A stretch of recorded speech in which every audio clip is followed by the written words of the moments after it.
Hey folks, this President's Day, skip the endless mattress sales and celebrate with something homegrown. Expertly cultivated, slow cured, farm fresh hemp flower from our friends over at Sunset Lake Sebede. We love Sunset Lake Sebede. I have one, two, three products literally sitting right there on my desk right now, including these relax gummies, which are phenomenal. They've got ashwagandha in it. Sometimes I'll pop one of these before I head home on my commute. I've got the lotion here too, which is essential in the winter months, but they've got smalls, they've got keef, they've got pre-rolls, they've got everything. They've got stuff with a little bit of THC in it. And as we've talked about before, Sunset Lake is a company that you can feel very proud about supporting. They have partnered with us in the past on things like strike relief funds and refugee resettlement, carceral reform, among others. So Sunset Lake lives by its values. And to honor the occasion for this week's sale, Sunset Lake is releasing 3 brand new flower strains. Lifter, a sativa dominant strain that's good for all day use. Suver Haze, perfect for staying relaxed, focused, and productive during the day. And Sour Lifter, which is a mellow, funky take on the best selling Lifter strain. And here's the best part: you can try these new strains plus all of their hemp flower, pre rolls, and vape carts for 30% off. Just use code FLOWERPOWER, all one word, at checkout. 30% off with code FLOWERPOWER at checkout. Head over to sunsetlakesebede.com and use code FLOWERPOWER to save 30% on all Sebede smokables. This sale ends February 23rd at 11:59 p.m. Eastern. See their site for additional terms and conditions. And now, time for the show. The Majority Report with Sam Seder. The destiny of America is always safer in the hands of the people than in the conference rooms of any elite. Sam Seder. They are unanimous in their hate for me, and I welcome their hatred. We must guard against the acquisition of unwarranted influence, whether sought or unsought, by the military-industrial complex. The Majority Report with Sam Seder. Ever get the feeling you've been cheated?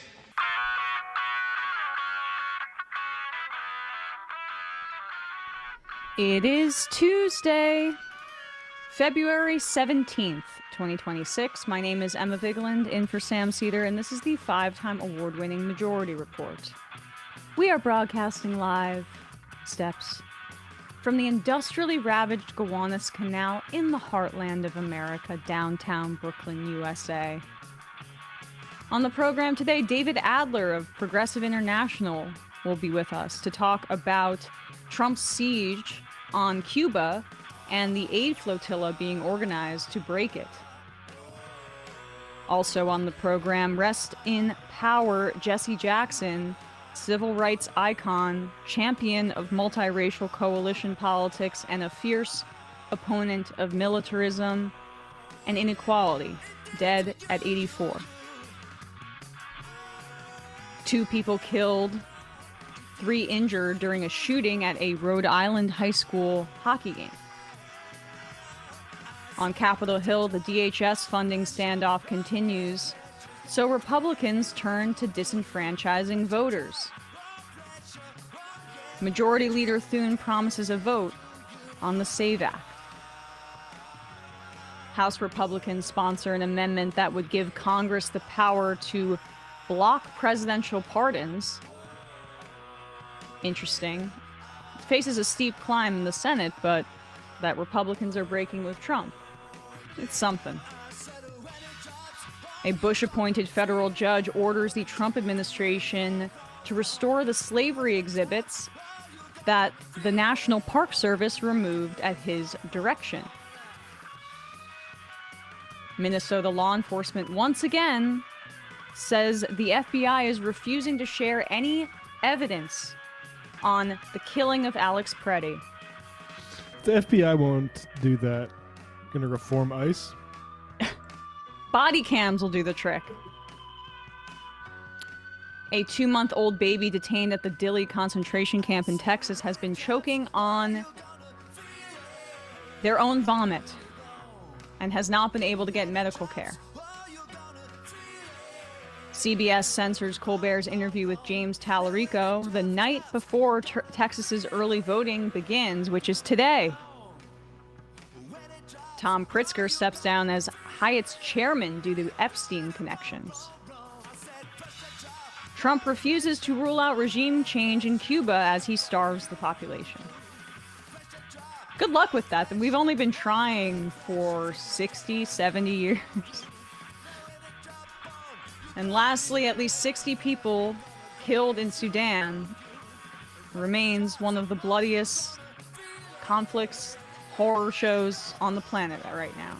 All this and more on today's Majority Report. Welcome to the show, everybody. It's an Majority Report Tuesday, Newsday Tuesday. I guess my camera's being a little bit funky here, but hopefully it corrects itself in just a second. Hello, everybody. Welcome to the show. Do you think that we can keep going? Yeah, I'm not sure what's going on, but hopefully it's just little internet bit of a weather. Lag. Okay, all right. Let's hope that that's the case. Prince Harry Enton says, I remember you talking about Jack Schlossberg's performance at that forum yesterday. While, yes, his views were dry and it was a bit awkward to watch, it's important to remember that less than 2 months ago, his sister died. So emotionally, he might be in a complicated place right now. You shouldn't be in the race then. Then don't be in the race. Yeah, I think simple. that's the question. But yes, that is a very, very horrible story. It was horrible to read, but, you know, we're talking about Congress. We're talking about fighting fascism. We're talking about defeating Zionism and white supremacy and taxing the rich. And so we can't play with people's, you know, individual issues right now. With This their has individual heroic stories. Exactly. Or like they're like again, and also a lot of people have horrible circumstances going on in their lives. Yeah. Like, you know, I'm sure like some people on that stage next to him had some pretty horrible things happen as well recently in their lives. I don't know. Yeah. I mean, I Not think super relevant. I think that's the point. Yes. Hopefully we're back with the camera. Should I go? Okay, I'm good. So, as I mentioned, in Washington, the fight over DHS funding continues. The only demand that is being reported that the White House is open to listening to is the body camera one, of course, the one that ICE kind of secretly wants. So that fight is still ongoing. However, in Texas, early voting in both Senate primaries begins today. The official primary is on March 3rd. On the Republican side, you have the incumbent, Senator John Cornyn, facing off against Texas Attorney General Ken Paxton and also this other candidate, Wesley Hunt. But Cornyn's in Senate leadership. I mean, he's as a part of the elected Republican establishment, as much a part of that establishment as it gets. He has a major advantage in fundraising. Ken Paxton is a name you'll be familiar with, in part because he was recently impeached by the Republican Texas House, and then the state Senate ended up acquitting him for a litany of bribery and corruption charges. He's just a sketchy character. He tried to help Trump overturn the 2020 election. Trump was asked about an endorsement on Air Force One about this, and he said, I still haven't made a decision. As I mentioned, early voting begins today. I think at one point a few days ago, he said, I endorse all of them. Ken Paxton's got to be like, dude, I'm one of the many like criminal acts that I engaged in was trying to help you overturn the election, and you're not going to endorse me? Don't care. Yeah, sorry. What's in it for me? A little bit thirsty actually to do that. Yeah. Stop. You need to leave me wanting more. Stop trying so hard. Republican groups have just been pouring in money on behalf of Cornyn. I would be shocked if Cornyn doesn't pull through in the primary. But Republicans remain immensely concerned about this race. So much so that, as we talked about in January, Notice reported that the National Republican Senate Committee was like amplifying these dubious polls about Jasmine Crockett being a good candidate in Texas then was sending them around and sending out texts and mailers and calls to Democratic voters, urging them to call Jasmine Crockett to encourage her to run. And it ended up working. And so they feel that Crockett would be an easier general election candidate against a guy like Cornyn. And, this race is going to be really, really important because, one, of course, the Senate and the balance of power is at stake, but also because I really do think that Greg Abbott, the Republicans in the state of Texas, they have aligned incentives with Donald Trump with voter suppression. And we'll be talking about the SAVE Act in just a second.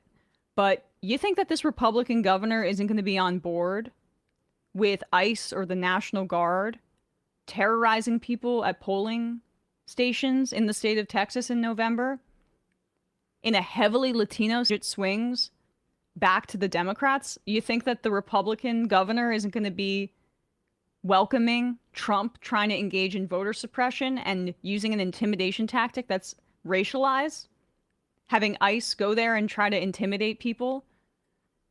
They're rounding up U.S. citizens, people who are going to these polling locations. They're eligible to vote. We'll talk about the myth of voter fraud again after this, but it still is an intimidation tactic because say you have family members that are undocumented, for example. Or say that you just are Latino or brown. You could be rounded up by ICE. They're not discriminating based on your citizenship status. They're making these determinations based on your race. So that is down the line and something that we need to be keeping an eye on here for sure. But in terms of this primary race, last night, Stephen Colbert went on air, once again, accusing the Trump administration of censorship. I would just say exposing their censorship, because CBS, with their new ownership, the pro-MAGA Zionist Ellison Nepo kid, who has been acquiescing to the Trump administration since this purchase went through, apparently agreed to take this interview with James Tallarico off the air last night. Told Colbert that he couldn't air this interview. Here he is explaining what his side of the story is and his dealings with Trump's FCC and Brendan Carr. For Garner, you know who is not one of my guests tonight? That's Texas State Representative James Tallarico. He was supposed to be here, but we were told in no uncertain terms by our network's lawyers, who called us directly, that we could not have him on the broadcast. Then I was told in some uncertain terms that not only could I not have him on, I could not mention me not having him on. And because my network clearly doesn't want us to talk about this, let's talk about this. You've probably heard. So, you might have heard of this thing called the equal time rule, okay? It's an old FCC rule that applies only to radio and broadcast television, not cable or streaming, that says if a show has a candidate on during an election, they have to have all that candidate's opponents on as well. It's the FCC's most time-honored rule right after no nipples at the Super Bowl. There's long been an exception for this rule, an exception for news interviews and talk show interviews with politicians. Now, that's crucial. How else were voters supposed to know back in '92 that Bill Clinton sucked at saxophone?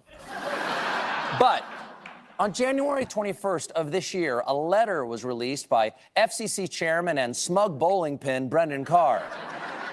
In this letter, Carr said he was thinking about dropping the exception for talk shows because he said some of them were motivated by partisan purposes. Well, sir, you're chairman of the FCC, so FCCU. All right. We get the picture. But that's how he opened the show. I mean, why would Colbert have any F's to give at this point? He's off the air, what, in May, June? That's when his show is set to cancel or to go off the air. And let's remind people the reason that he was canceled in the first place was because they wanted this merger to go through. That was one of the conditions, because Trump didn't like the content of his speech. And as, frankly, anodyne as I find his criticisms of Republicans to be, that doesn't really necessarily matter. It's the precedent that it sets. And I mean, I don't know if Tallarico could have asked for a better outcome, by the way. Like, if he went on Colbert and this interview aired on TV, it would not even be much of a story. He gets, like, press attention as being an opponent of this authoritarian, deeply unpopular president 2 weeks or so before 2 or 3 weeks before the election and the day early voting starts. Tallarico's got to be pretty happy here. Yeah, it's a crazy gift for him to activate Democrats at a national level to pay attention to him, and on a state level to make it clear who the Republicans are afraid of. I think it's pretty obvious. It's kind of the definition of the Streisand effect. They're like, the fascists are just not good at this part of it. So that's why they're going to do more of what I'm warning about, the authoritarian stuff. It's all they have is more mechanisms of control, because they can't bully their way into what they want. And I'll say, like, CBS, again, what's the point of being owned by billionaires if you can't stand up to things like that? There's a willingness to the lawyers side of CBS saying, oh yeah, I guess we can't do that. You could fight it. You can, instead of going to Steven and say you can't have him on, you could say, actually, we'll see you in court, Trump. Yeah. But they're owned by people who actually agree with Trump on a whole lot of things. And let's turn here now, though, to the SAVE Act. Aaron Reichlin-Melnick, I saw he posted this on Twitter.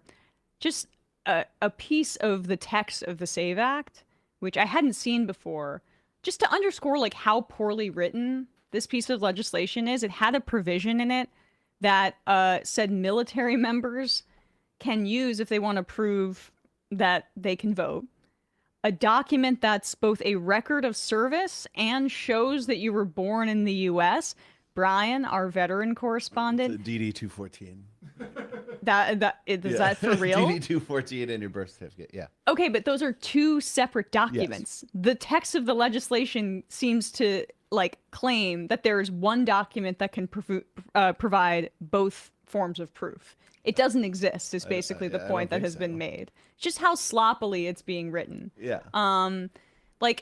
For people that aren't aware, right now the Republican Party, it's been bubbling for a while. They were trying to include it in the appropriations negotiations that were happening some weeks ago.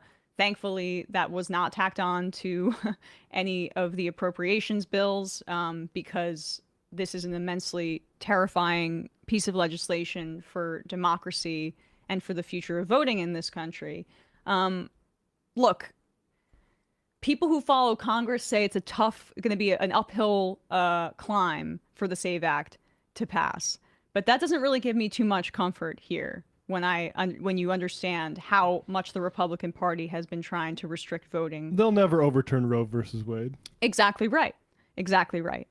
And so the SAVE Act is this mass disenfranchisement bill, essentially, that says that you have to have a passport or a real ID and all of these different forms of identification to vote in the United States, to prevent the scourge of non-citizens voting in our elections. Not a real thing that happens. Not a real thing. The Heritage Foundation's own data looked at this. And you know what they found? Since 1982, there have been under 100 cases, under 199 cases nationwide of non-citizens voting. Have any of those gotten close to impacting the outcome of an election? I'll answer that no. No, well, wasn't there that Kevin Costner movie where he's this final The vote sole in vote, America that decides the election? And it turns out he's undocumented. That'd be a great twist to that movie. I know that conservatives have a really hard time differentiating movies from reality or understanding art. I mean, that's kind of a part of the whole problem. But no, that movie was not a real thing that occurred. But in 2024, there was apparently one documented case of a non-citizen voting. And in that scenario, the Kevin Costner movie would determine the election, and it would really be important to know his citizenship status. This is important because the reason our cities are being occupied by these, alcoholic Nazis is because the Republicans have this theory that the reason Democrats win elections and have won most of the popular votes in my lifetime is because there's illegals floating the polls on election day. It is a hysterical Nazi type lie. And it's, again, led to the occupation of our cities. That originated from an anti-Semitic white nationalist conspiracy theory, the Great Replacement Theory. The Great Replacement Theory has been embraced by the Republican Party. In 2015, 2016, when Trump was running and was giving lip service to this notion, we were told by conservatives that it was outrageous that we would even claim that they would embrace what Klan members have spoken about, that they feel that the Jewish population are the puppet masters that are orchestrating the mass migration of black and brown people into this country to replace white people in voting, but also in society, to change the contours of society. That is now wholly embraced by the Republican Party. I mean, particularly the final 2/3 of that conspiracy theory. If you ask after a few drinks with some of these guys, they'll say that first third, but they're more focused on the brown people element. I mean, it's basically what Marco Rubio was talking about at the security conference. Yeah. Not basically, it just was. Yeah. And so it's not a thing. Non-citizens voting, it's so infinitesimal that it's talking about it, it's barely worth it. And there's already a law on the books on this front. In 1996, they passed this law, the Illegal Immigration Reform and Immigrant Responsibility Act, that prohibited non-citizens from voting in federal elections. It's against the law. It doesn't happen. And our existing protections are more than sufficient to prevent it from happening. But what's also horrifying, though, is that the SAVE Act, in its the way it's written, also embeds the Department of Homeland Security, which we need to be talking about abolishing in addition to its child ICE. It embeds DHS into the systems of verifying voter eligibility.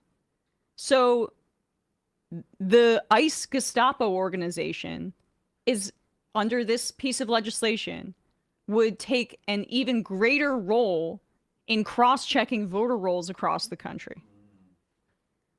The existing problems with DHS would be even more pronounced in this scenario because, as we mentioned, DHS is outside of the Department of Justice. It's a national security agency that is not confined by our domestic laws, being applied to verifying people's voting data. This should scare everybody. Yeah, or destroying it in an opportune way. Like, they can't be trusted. Look at what they're doing with the Epstein files, and now you're gonna put them in charge of the voting rolls. It's that's really what this is about. It is the whole thing about, look at the scary immigrant might do this. That's just for them to get their guns out and be able to be in control of things. And here's Chip Roy, Representative Chip Roy, Republican. Was he the guy that was the lone vote on that didn't want to release the Epstein files? It might be him. He might be one of those cranks. Who was that lone vote? I'm sorry, I'm grinding us to the halt here, but all right. Clay Higgins, it wasn't him, dang it. All right, well, Chip Roy, here he is explaining how the SAVE Act, don't worry about it.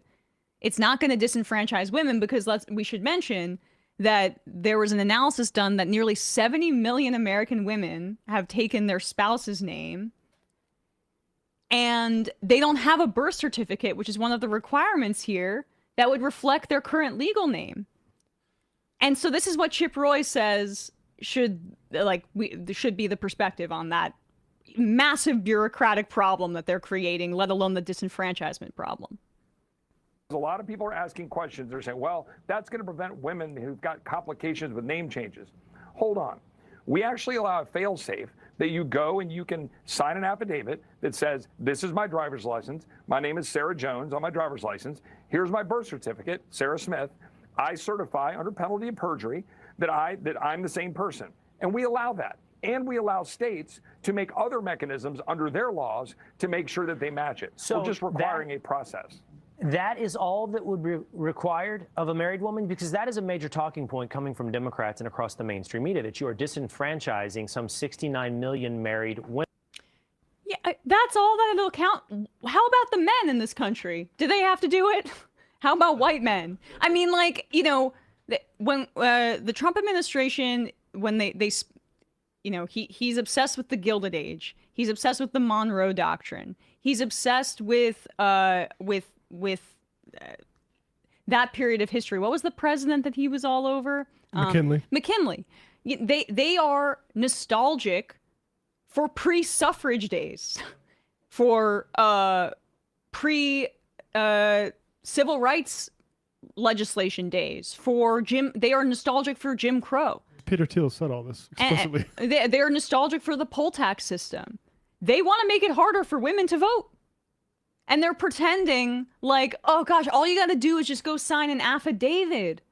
All you have to do is sign an affidavit and jump through all of these hoops. And this population, we're going to create a legitimately additional barrier for nearly 70 million Americans in this country, and then tell you it's not that big of a deal that you have to go through this extra step that your husband doesn't have to hassling people on a mass scale, which, you know, on the individual level, you can say, well, can I go get a real ID? Can I go get this or that?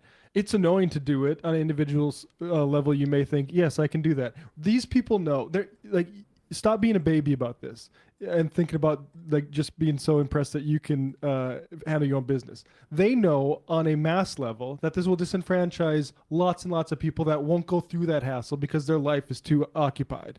And so those people get disenfranchised. Those people will skew to be less wealthy and more under the heel of this economic system because they just know that rich people have the time to go sort this stuff out. Or the money. I mean, the real IDs and passports cost money.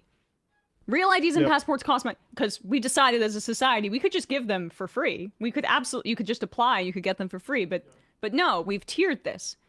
This is a part of creating different barriers to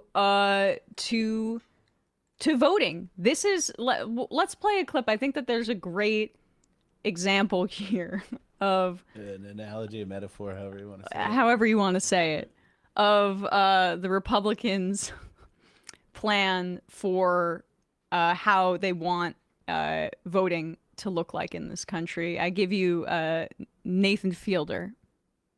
As well. Herbert, where's Herbert? Oh wait, no, go. Just like 30 seconds. Go back. A little bit further. Right at the start of that bump, right there. Okay.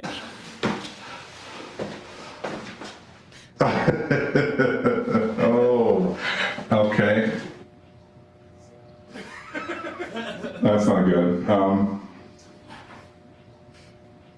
Yeah. The customer may have been Wait, show this part. determined, but once he came face to face with our alligator, it was all over. I'm sorry. I mean, I feel bad because that's a dollar we're losing as well, you know? So, my plan didn't fully launch into that. Timestamp was wrong. We're fine. That is Nathan for you when he gives the business an idea. It's all right, Brian. Brian doesn't like when a joke setup doesn't go that well. Shocks your conscience. But that was Nathan for you when he was like gave an idea for the business. If you want to sell a discounted TV, you can offer the lowest prices possible, but people have to dress up in a tuxedo, go through a trap door, face an alligator to get to the TV. Right. There you go. The SAVE Act is just turning voting into a trip Act to the DMV. Yep. Is what it is. Which Republicans love to use as an example of why government doesn't work. Yeah.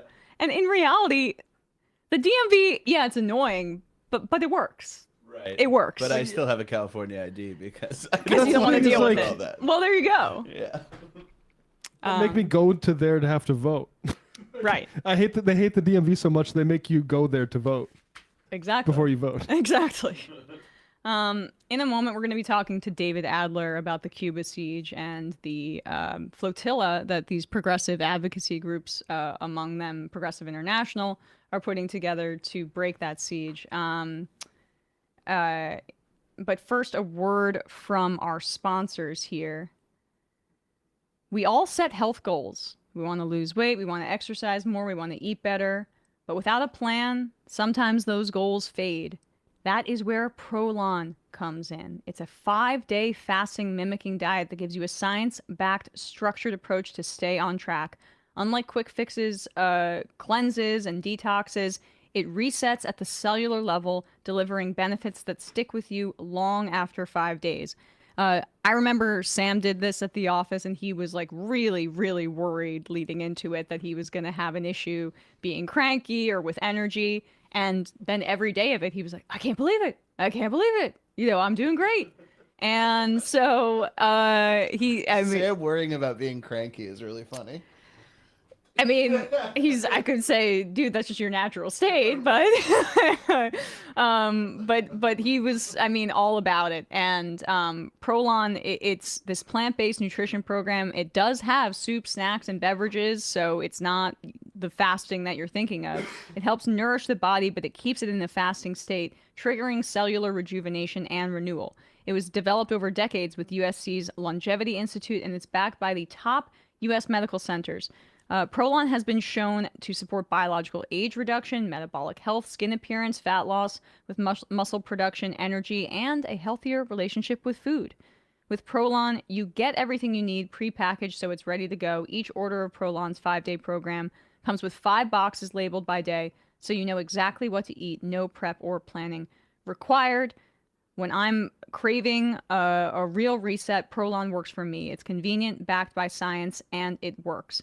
Ready for your own reset? For a limited time, Prolon is offering the Majority Report audience 15% off site-wide, I should say, plus a $40 bonus gift when you subscribe to their 5-day program. Just visit prolonlife.com/majority. That's PROLON life.com/majority to claim your 15% discount and your bonus gift. prolonlife.com/majority. Links down below in the video and episode descriptions. And lastly, did you know Fast Growing Trees is America's largest and most trusted online nursery with thousands of trees and plants and over 2 million happy customers? I'm one of them. I got a plant in my apartment from Fast Growing Trees, and it is just a great site. And they have all the plants that your yard or your home needs. They've got fruit trees, privacy trees, shrubs, house plants, flowering trees, all grown with care and guaranteed to arrive healthy. It's like your local nursery, but it's anywhere that you live with more plants than you'll find anywhere else. So on the site, you can browse.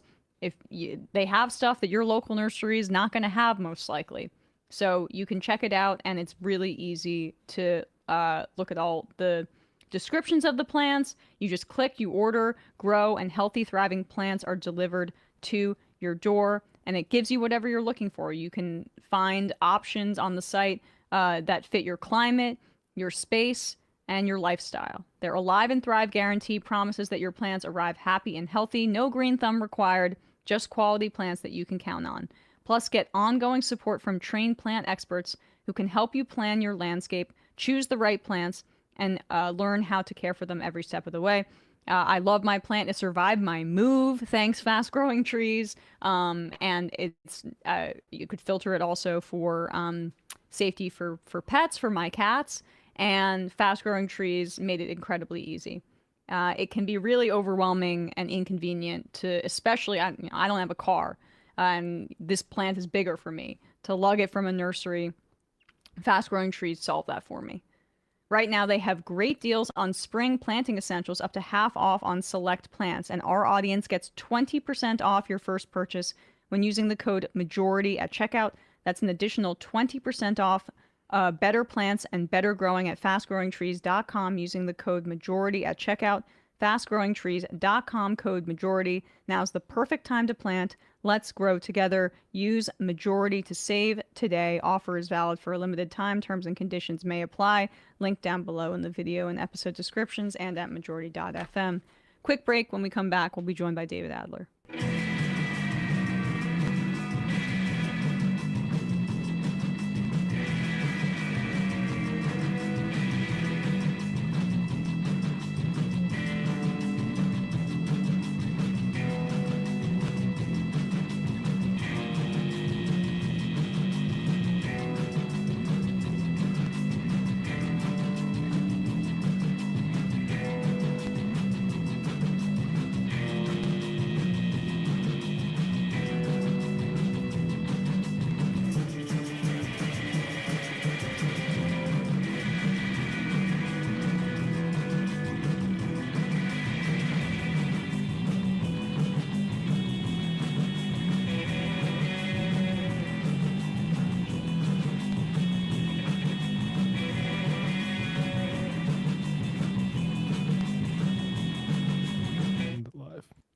We are back, and we are joined now by David Adler, political economist and general coordinator of Progressive International, here to discuss the Nuestra America flotilla that you are a part of organizing. David, welcome back to the show.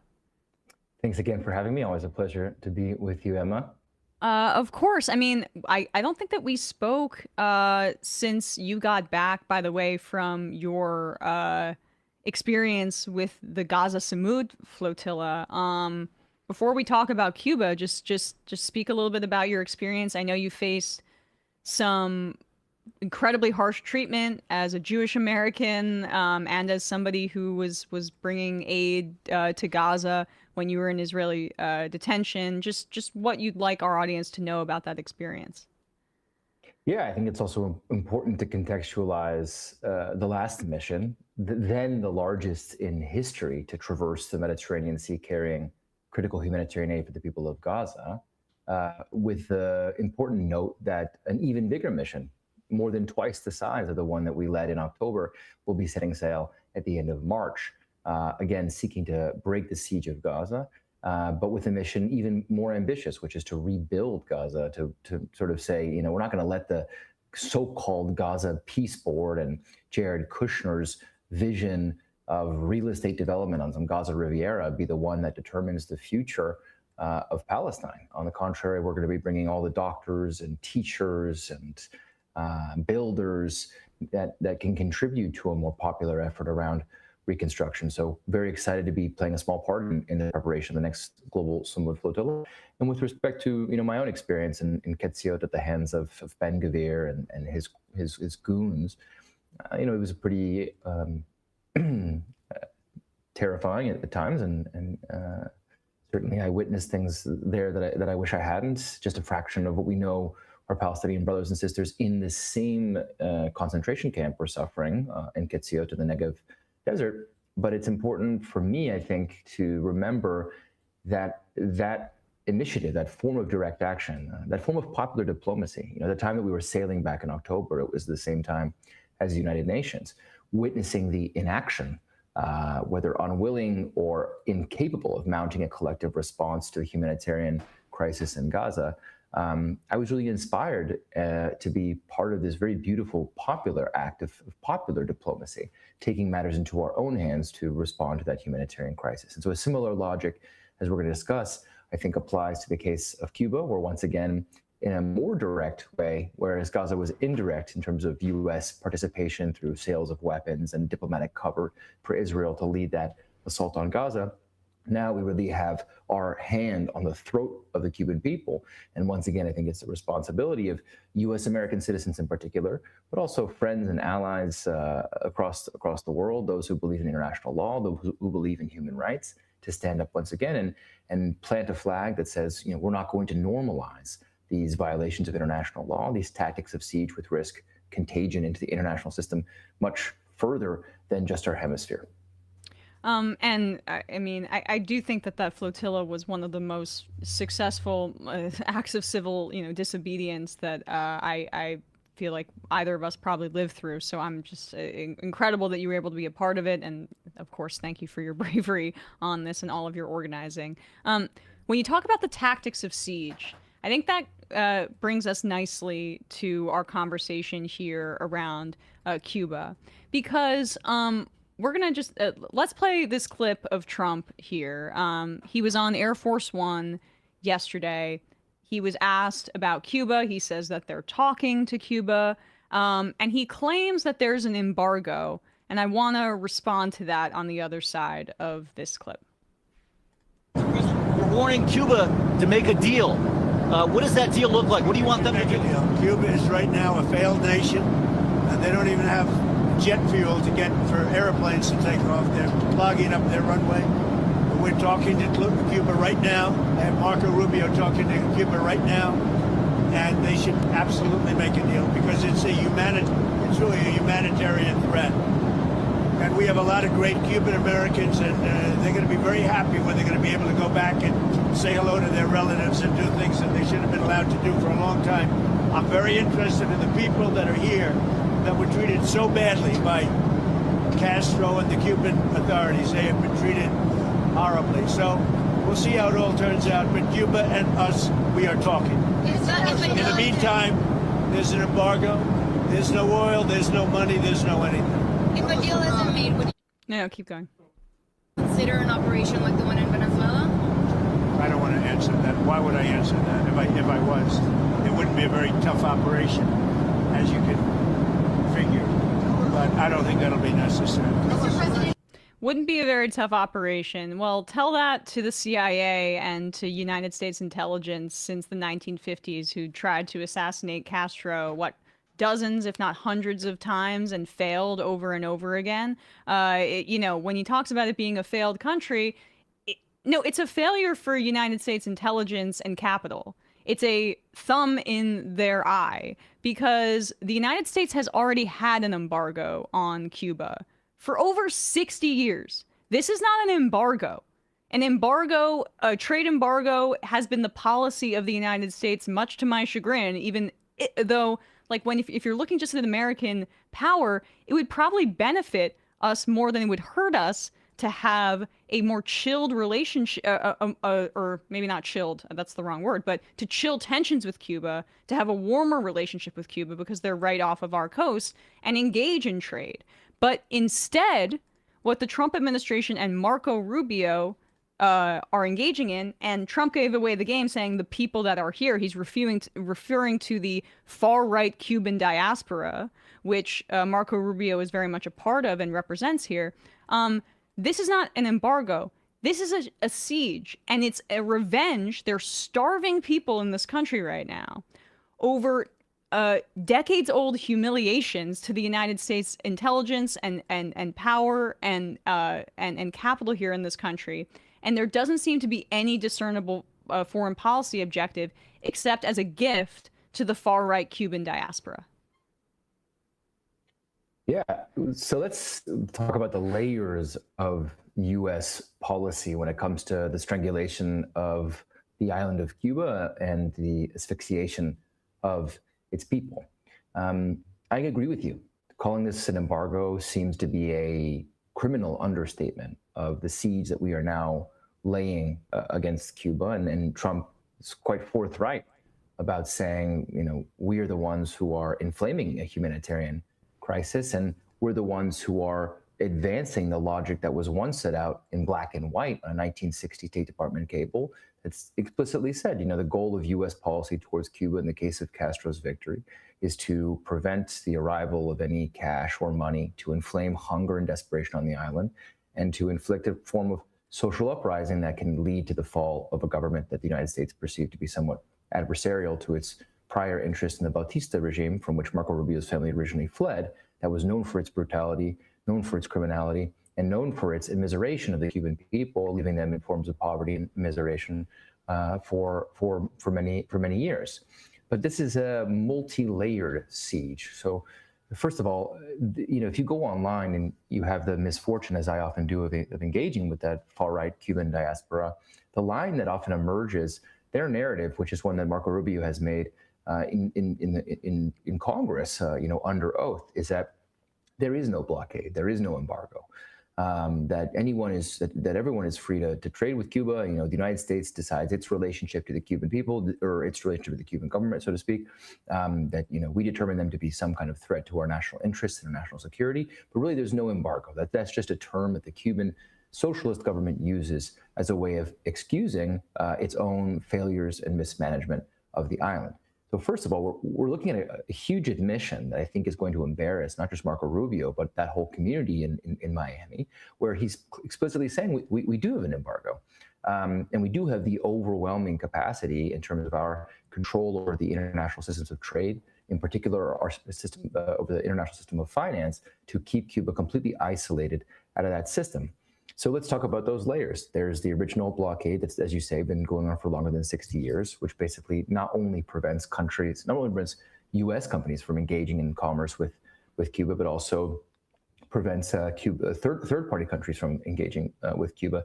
That's not a Republican policy. That's also a Democrat policy. I believe it was Obama who sanctioned Paribas for one of the largest fines in the history of U.S. kind of economic statecraft, really, for daring to engage with financial services with the island of Cuba. So this is a long-standing bipartisan, legal framework that it's built in Congress that can't even be undone by an executive order. That's how deeply established and interwoven into a bipartisan view of our moral and political obligation to oversee the immiseration of the Cuban people. That's the blockade. Then you've got what's called a state sponsor of terrorism list. So Donald Trump's a big fan. He's did it in Trump 1 in his final week in office. And then he's done it again in Trump 2 of putting Cuba on a list of state sponsors of terrorism. What kind of terrorism, we don't really know. The justifications are extremely superficial and very difficult to believe. But effectively, this is one of our strongest forms of financial strangulation that bars Cuba and its people from really participating in the international financial system, not just accessing financial developmental aid, for example, loans from the IMF, grants from the World Bank. We're talking about for any major financial institution, or even wire service like PayPal, for example, of engaging with transfers on the island. So that's the SSOT.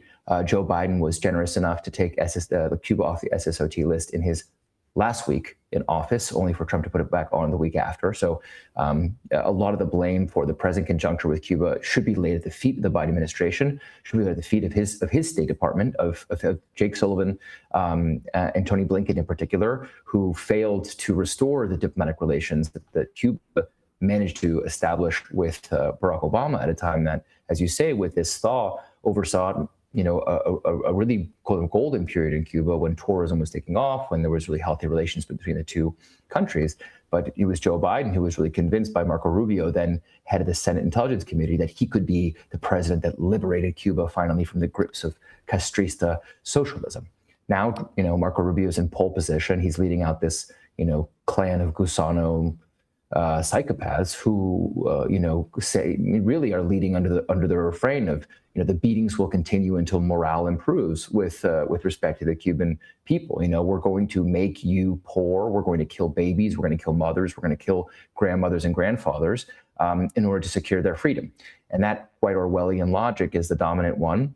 And as you say, it's really dispiriting that we're not seeing a more forthright response, not just on the Hill, but in the international community, in the failure to recognize that tactic of siege, once normalized in Gaza, has been exported to Cuba and brings contagion to the rest of the world. And so those are really the stakes of what we're up against in Cuba. And I think we're a bit slow, a lot of people, to come online to what a siege really means. It doesn't just mean, one life at risk or another. It means the rapid collapse of critical infrastructure that sustains the island, homes and hospitals and schools, basic medicines.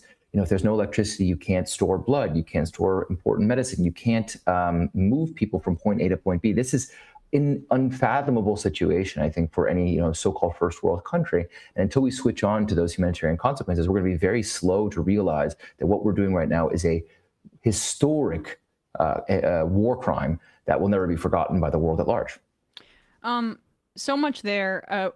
Just an observation, thinking about how both Biden and Trump 2.0, their foreign policies have been so retrograde, but in a bit in different ways. One, you have Trump talking about the Don Roe doctrine, but really returning to a Cold War kind of era hawkishness towards Cuba that makes very little sense in our current context politically. And when I say that there's no discernible foreign policy objective outside of just giving the Cuban diaspora what it wants in terms of immiseration, I have a hard time seeing it, except perhaps as a show of force for the rest of Latin America. But with Biden, he was trying to fortify NATO and revamp the kind of crumbling system of alliances that may have outlived its usefulness from the post-World War II era. And both of these kinds of visions lack dynamism, lack a connection to reality, let alone, specifically the Trump's is so anti-human and anti-humanity, and both are committed to the genocide in Gaza.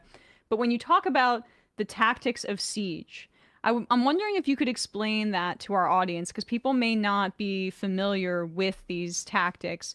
And if you could also expand on Cuba versus Gaza with this tactic, because obviously a key difference is that, Gaza is 141 square miles. There's also an occupation genocidal force within the Gaza Strip that makes the siege on Gaza even more acute, but also more easily controlled by the Israelis.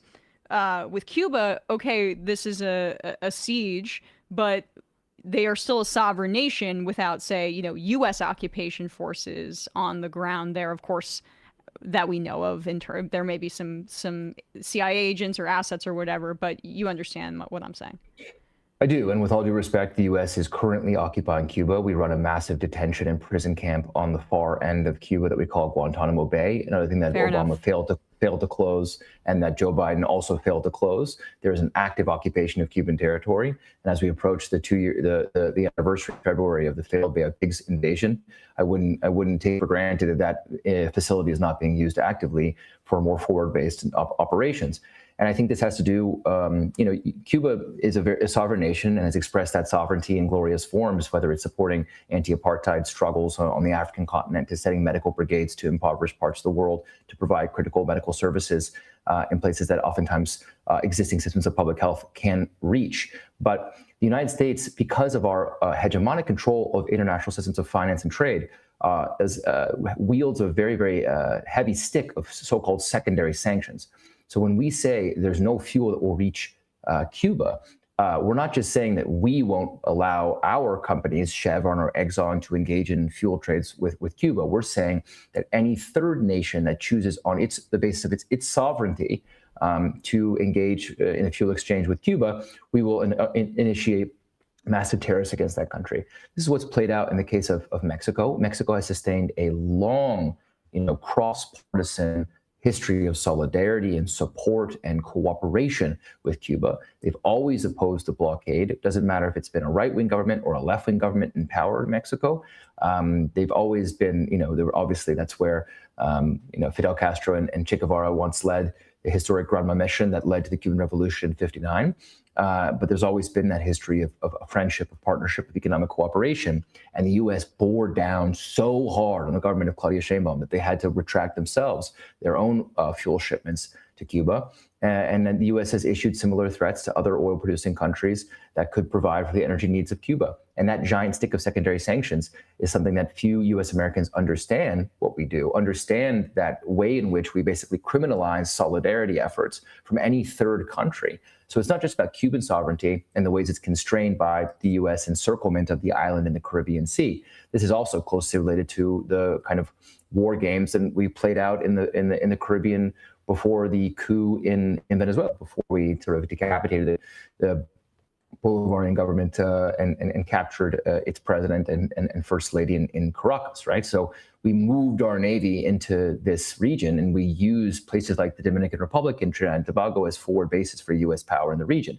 So this is not simply a question of trading sovereignties or these countries having their ability to negotiate kind of openly or evenly or fairly with Cuba. It is about the U.S. dictating the terms beneath that banner of the Don Road Doctrine, as you put it, Emma, of how countries are going to negotiate with Cuba. What's so remarkable and what's so important to emphasize is that Cuba is not Venezuela. It's exactly like you mentioned. There's no oil for Trump to sort of take over on behalf of U.S. Oil corporations. There's no natural resources like, lithium or gold for us to capture. This is an old school resuscitation of a Cold War logic of anti-communism. And I think that the parallel, as to take to your second point, with Gaza, beyond simply the territorial occupation that I was mentioning at the outset, is also political. AIPAC is a parasite on the body politic of U.S. democracy that is basically advancing a particularly genocidal set of ideas and policies, and weaseling those into U.S. policy in ways that don't correspond to public opinion. And I don't think that the community that Marco Rubio represents, this far-right reactionary community of so-called Cuban Americans who live in Miami, is any less parasitic. The U.S. public is overwhelmingly against intervention in Cuba. They don't understand or even know that we have led this ramped up blockade, then SSOT, and now this outright siege. If they did know, and when they do know, in the public opinion polls that we've personally conducted in recent years, they're overwhelmingly against when they understand that our blockade, for example, led to so many unnecessary deaths during COVID-19, not just on the island, but the prevention of the diffusion and export of critical vaccine technology by Cuba to other parts of the world that could have saved literally millions of lives just because of the imperial arrogance of our blockade. The United States public is overwhelmingly against these policies, and it's high time that we kick the tail that's wagging the dog, so to speak, and say we're not going to have these psychopathic Floridians control our U.S. foreign policy for, as you say, Emma, no discernible foreign policy objective beyond adding another star onto our flag. I mean, Florida at this point, is just a hotbed of intelligence activity. I mean, whether it's certain, it's basically the Cuban diaspora down there. I mean, and whatever was going on with Epstein and intelligence connections and the cover up with his crimes down there. It's amazing to kind of see how successful the right has been at importing the populations on their terms that are going to be more favorable to capitalism or to conservative ideas. But my point is, let them have it. Let them have it. Fine. Those people, they're naturalized U.S. citizens or they're born on U.S. soil. Okay, they're Republicans. Let them have it. It's time for Democrats to wake the fuck up. We are never going to win these people to our side.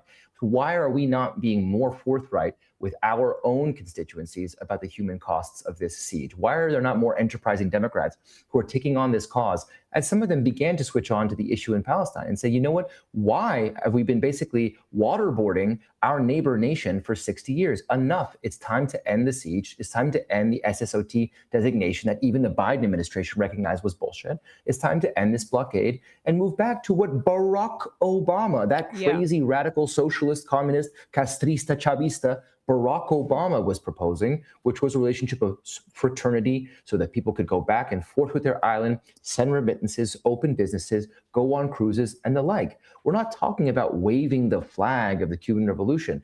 We're talking about engaging in on the basis of what is enshrined in the UN Charter as sovereign equality between nations. And so we have to not be cowed by what's sort of being spread so maliciously on social media, as if anyone who speaks out about this humanitarian crisis or speaks out about the truly, I don't want to use the G word, but lethal consequences of our intervention on the island.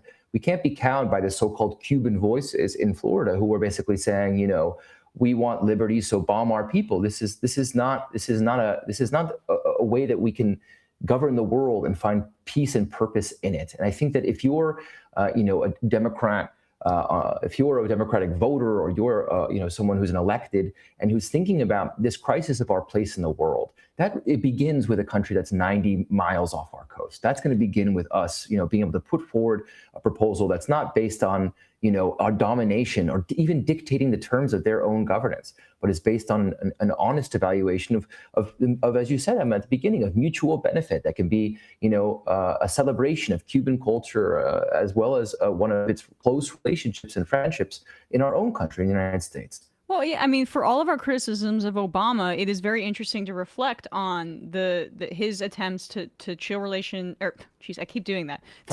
Yes. To warm relations with Cuba, to thaw them essentially, but also the Iran nuclear deal, which was where you saw AIPAC really, as you mentioned, that it's become, it's so parasitic to American politics, sucking the life out of it. They retrenched at that point. When the Obama administration engaged in diplomacy with Iran in a way that the Zionist lobby did not like and was not sufficiently hawkish, who ended up being the leader of the Democrats in the Senate? Oh, it's Chuck Schumer right now, who was meeting and posing with Maria Corina Machado a few weeks ago and almost giving his show of support for a far-right, basically United States imperialist puppet in Venezuela that even the Trump administration's own intelligence apparatus says has no credibility in the country. So the rot here is that it feels like the Zionist lobby and the AIPAC lobby, and the military-industrial complex, since 2016, they have been tripling their efforts within the Democratic Party, and it's had great effects for them. And some of the knock-on effects include anti-communist fervor, like with Cuba. Yeah, and I think that we cannot forget how poorly spent those 4 years the Biden administration were in terms of resetting our relationships in Latin America and in thawing out again that bilateral relationship with Cuba. And I worked with Ryan Graham on some important reporting in those days. The Biden administration was lying to the U.S. American public. They said that they were conducting a 6-month review of the state SSOT designation, the state-sponsored terrorism designation, and that after pending that review, from the outcome of that review, they were going to revisit the issue and take them off the SSOT, knowing how cynical it was that Trump literally did it in January 2021 as he's leaving the White House as a final fuck you, as a final way of punishing the Cuban people and servicing a community he thought could be useful to him in a further re-election campaign. And Joe Biden did nothing about that. I mean, the cynicism of that is insane. And then, of course, the outright duplicity of saying that we're reviewing a act of collective punishment when they weren't, and they got caught out by some progressive Dems who pushed the administration to admit that they were lying. I mean, this is a hugely scandalous thing that we shouldn't forget in terms of our own Democratic leadership. But I think it's important, to come back to the issue that, Cuba is in Venezuela. And I think that's important not just for the issue of resource endowments that we talked about before, but, every year at the United Nations, 98% of the entire global community votes to condemn the U.S. blockade of Cuba. I'm talking like the far-right psychopaths who are in New Delhi. I'm talking about our new friends in Malaysia. I'm talking about the conservative CDU of Germany, save occasionally for Zelensky's Ukraine and Netanyahu's Israel. Every year at the UN, they condemn the blockade of Cuba. They recognize that it's a criminal violation of international law. They recognize the dangerous precedent it sets for the global community at large. And they recognize the historical contributions that the Cuban people have made to the well-being of the world. So, I think that it may be the case that this administration is just really high in their own supply. I'm not going to, go as far as to say that, diplomatically speaking, Havana could be Marco Rubio's Waterloo, but there has to be a line that's drawn in the sand. We have to say, enough is enough. These guys think that their adventures in Caracas were so successful that they can just trundle across the world and, kill who they want and kidnap who they want. And it's very Trumpian, if you can recall a certain video from, 2016, right? And I think that that's being translated now into his foreign policy doctrine. And are you accusing the president of being a predator? I mean, David, how could you? Well, I think in some cases, understanding Trumpismo, understanding the composition of this coalition is often very useful. In the contradictions or the temporary contradictions or their resolutions towards coherence in the Trump coalition is often a very useful way of making sense of a mysterious foreign policy. Sometimes it's the the Pete Hegseth kind of Langley camp that wants to exercise raw U.S. power and enrich U.S. military corporations. Sometimes it's the New York set of Manhattan wheelers and dealers and real estate developers who want to sort of, are out in it for the money, basically, and looking for a quick buck and want to make deals in that way. And sometimes it's these crusader anti-communists in Florida who are really at the wheel. And what's interesting about the clip you played of Trump on Air Force One is he's just handed this to Marco Rubio. I don't think Trump is thinking about, making a deal. And I don't think that even Trump is interested in really exercising U.S. American power in the kind of Langley, Virginia set that I was talking about, because I don't really think he's thinking about some of these operations. So what's going to be interesting to see is how those play out between those three groups. I know we're going long, but I'm enjoying our conversation. Sorry, David, but it's just like, it seems like Rubio has said, Delcy Rodriguez, we can control Venezuela's oil flow with a gun to her head, and that's how we can govern essentially indefinitely, with Cuba not having this, or Venezuela not having the sovereignty, and they're trying to apply the same logic to Cuba, it appears. But it's just not the same. With a big difference. Yeah, with a big difference, which is that as Jose Luis and Ryan and Noah Colwin have reported recently, Marco Rubio is lying to the president. There are no negotiations between the Cubans and the U.S. Americans, and I know this because I talk to everyone all the time, and there are no ongoing negotiations. Now that just begs the question: when Marco Rubio says we're talking to the Cubans, when Trump says we're talking to the Cubans, who is he talking about?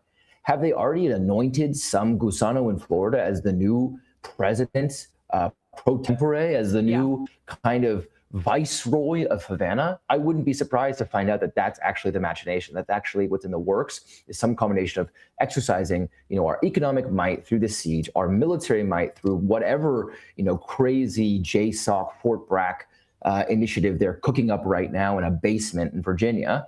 And some negotiation, some deal they're cutting for who knows how much money is being transacted in, suitcases at Mar-a-Lago, where, someone's designated basically, Maria Elvia Salazar, someone's being designated to basically run as viceroy of Havana and control Cuba as we controlled it in the early 20th century, essentially as a colony of the United States. Now, if all that sounds bad to you, then speak up. If all that sounds bad to you, go to Cuba, stand with the people of Cuba, put your body on the line. That's the kind of call that we're making. Bring humanitarian aid that its people so desperately need. And of course, let's pressure our representatives not to, be able to get away with their studied silences with respect to the siege, but to actually, make moves around, let's give them the points. Let's give Doc the points. Let's just call, we want to restore Barack Obama's glorious legacy of, warming diplomatic relations with Cuba. Why is that now such a radical proposal? How far has the so-called Overton window shifted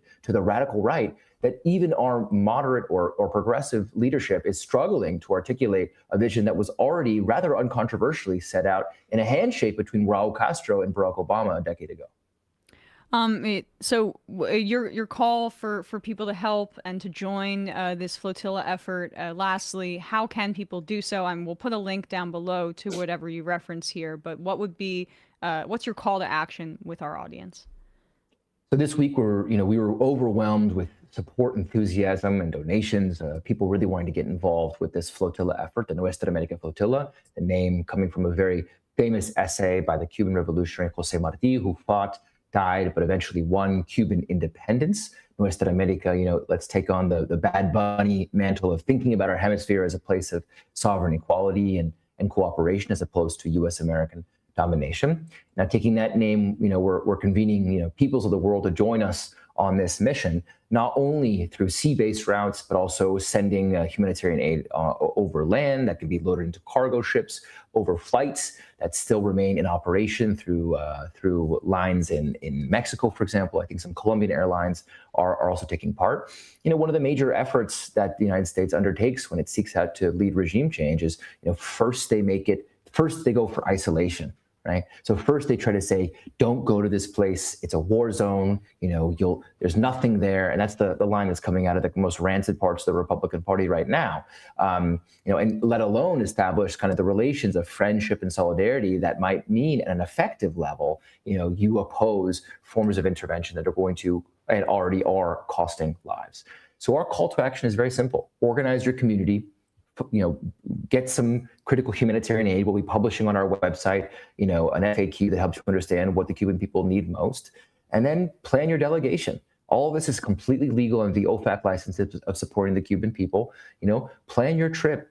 Stay with a family or find some way to engage with people on the ground and understand their reality. See for yourself. Don't take my word for it of what Cuba is or isn't, but certainly don't take the word for it of those Floridian psychopaths. Try to break this siege both literally, but also politically, culturally, socially. And make a major contribution from your respective community towards not just people's consciousness of the kind of crimes that we're committing just next door, but also a contribution to the well-being of a family, of a child, of a mother, of a grandmother who is suffering right now the most immediate consequences of the collapse of infrastructure that we are not just overseeing as the United States of America, but that our president is celebrating in their face. David Adler, thank you so much for your time today. We will put a link down below to the resources that you need to support the flotilla. Thanks so much for coming on the show. Really appreciate your time. Thanks, Emma. With that, folks, we're going to wrap up in a sec. Wanted to, just before we go into the fun half, play a little bit of Jesse Jackson. Jesse Jackson, R.I.P., passed away at 84 years old. Bernie Sanders himself has talked about how this campaign was inspirational for him. Jackson was born in South Carolina in the 40s. He marched in Selma. He was with Martin Luther King Jr. when he was killed, likely with the push from our own government. He was a champion of multiracial coalition politics. You've probably heard about the Rainbow Coalition. That was Jesse Jackson. Go ahead, Matt. Bernie supported Jackson, and it's interesting to look at that moment and how Bernie negotiated it and Jackson. That was a moment, sort of a pre-2016 moment where the Democrats could have taken a better path and instead chose a different path. And it's in part why we're here where we are now. Exactly right. Jackson ran for president twice, 84, 88. And I didn't realize in 88 he won 13 primaries and caucuses. Mm-hmm. That's really amazing. It was a very, very conservative time. Obviously, this is Reagan's America in the 80s. But he performed the best that any black presidential candidate has, with the exception of Obama, in the primary process within the Democratic Party. He spoke out during his life on behalf of Palestinian rights. He was also a key advocate opposing apartheid in South Africa. And he really was a kind of, a trailblazer for black people, for people of color in this country, as a critic of inequality. And his health issues were really significant later in his life. I think he had a difficulty because he had a neurological disorder, communicating and moving around. But even still, one of the last things he did was he was at the DNC and, as they were shutting out Palestinians from speaking, at the very least, you had Jesse Jackson, who I believe he spoke about the ceasefire, or maybe that was a different thing, or maybe I'm misremembering. Either way, just to show that the pro-Palestine movement didn't start yesterday. Advocates for racial justice have understood what Zionism and Palestinian rights were really about for quite a while, and how the fight for equality is also linked with the fight to end militarism. So here's Jesse Jackson with this great clip here, with his famous poem, "I Am Somebody," reciting it on Sesame Street to children. Ready on the stump? Yeah. Okay. Here we go.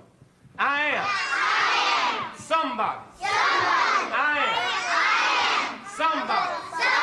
I may be poor. But I am somebody. I may be young. But I am somebody. I may be on welfare.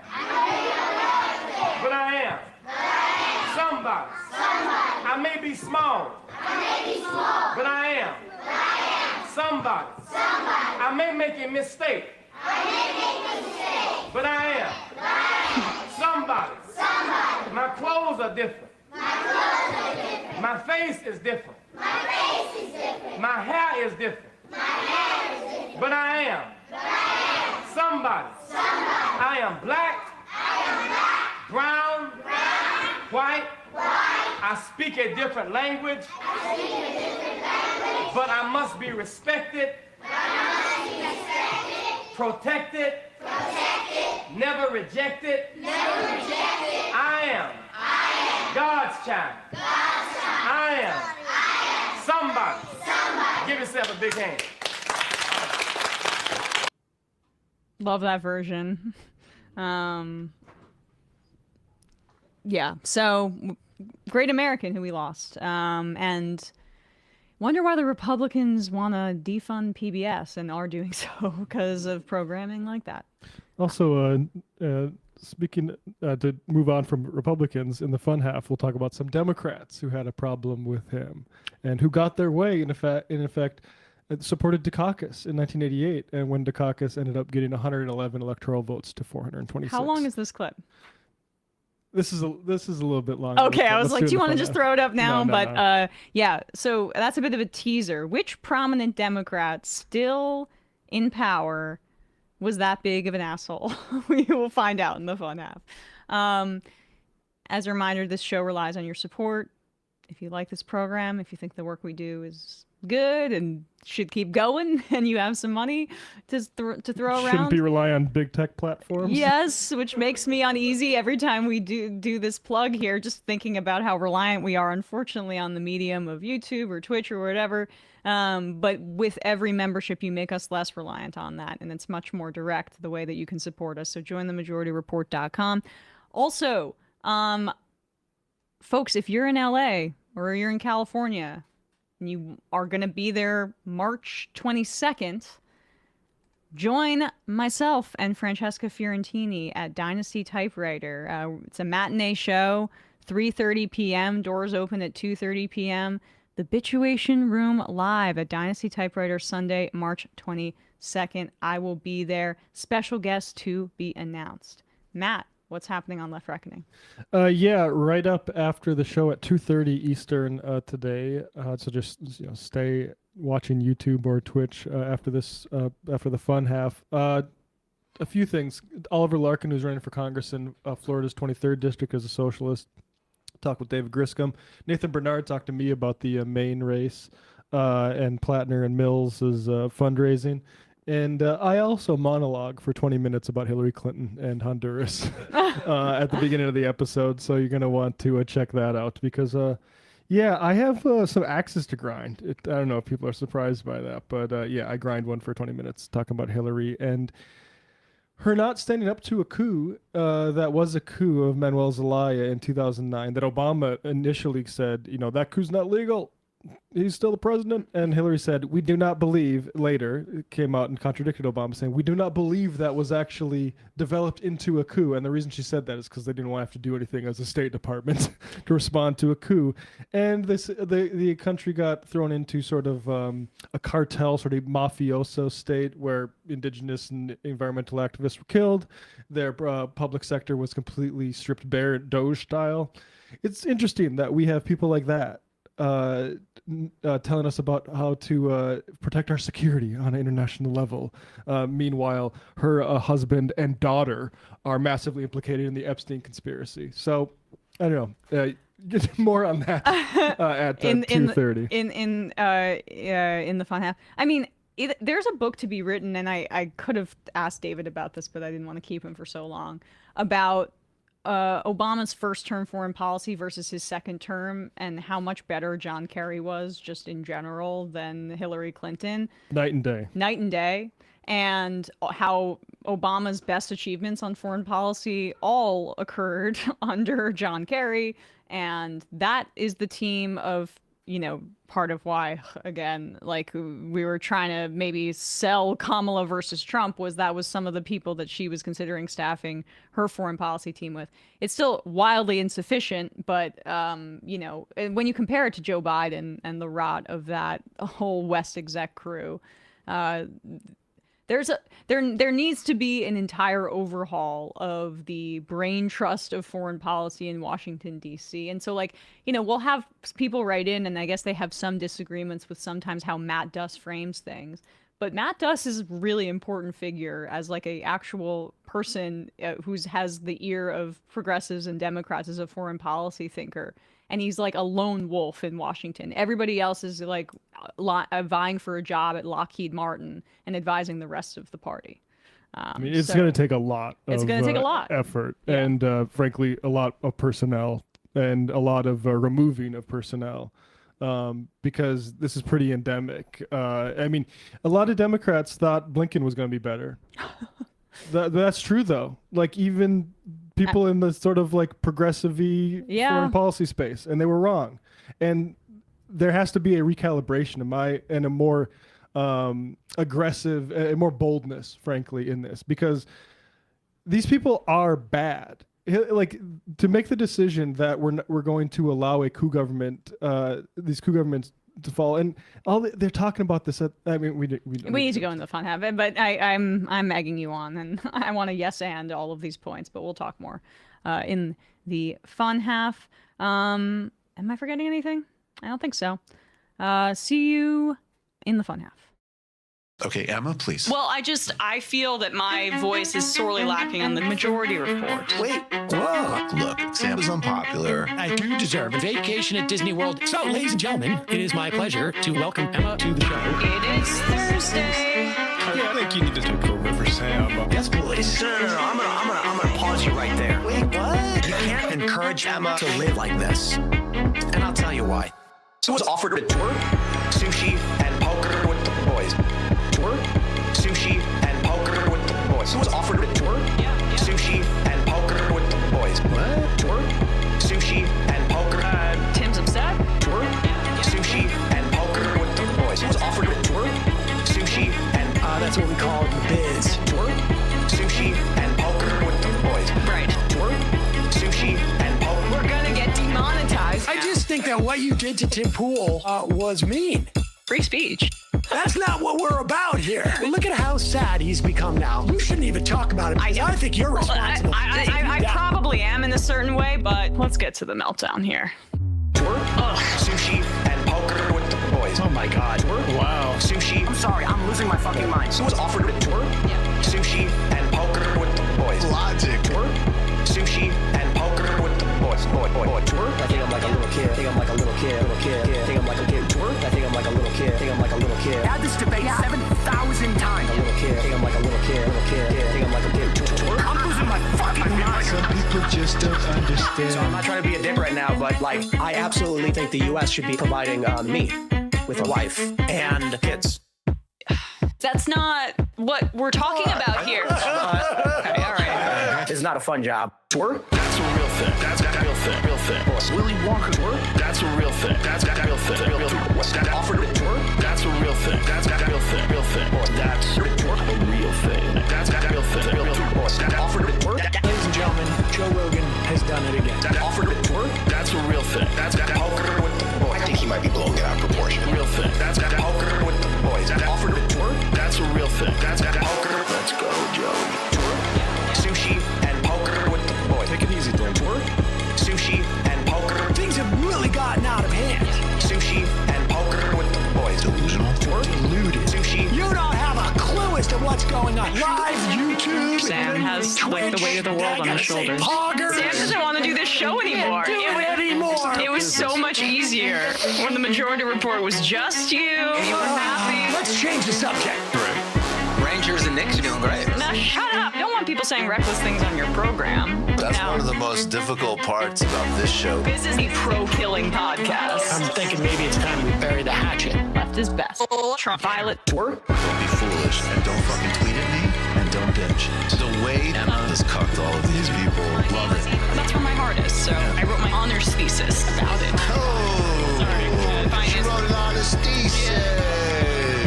I guess I should hand the main mic to you now. You are to the right of me on foreign policy. We already fund Israel, dude. Are you against that? That's a tougher question I have an answer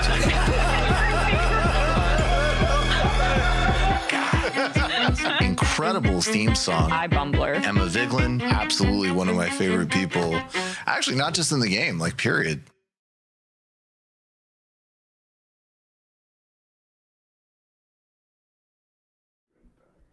We are back, folks. It is the fun half of the Majority Report.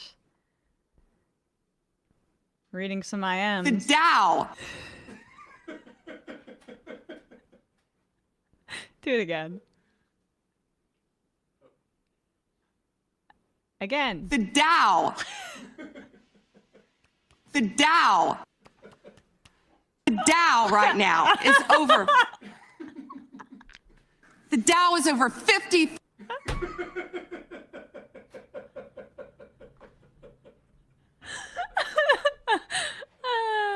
I'm never going to be able to hear the Dow again. The Dow is over 50,000. How many different audio clips of that are there? I think I have like six. Six different intonations of the Dow. The Dow. I don't know why you're laughing.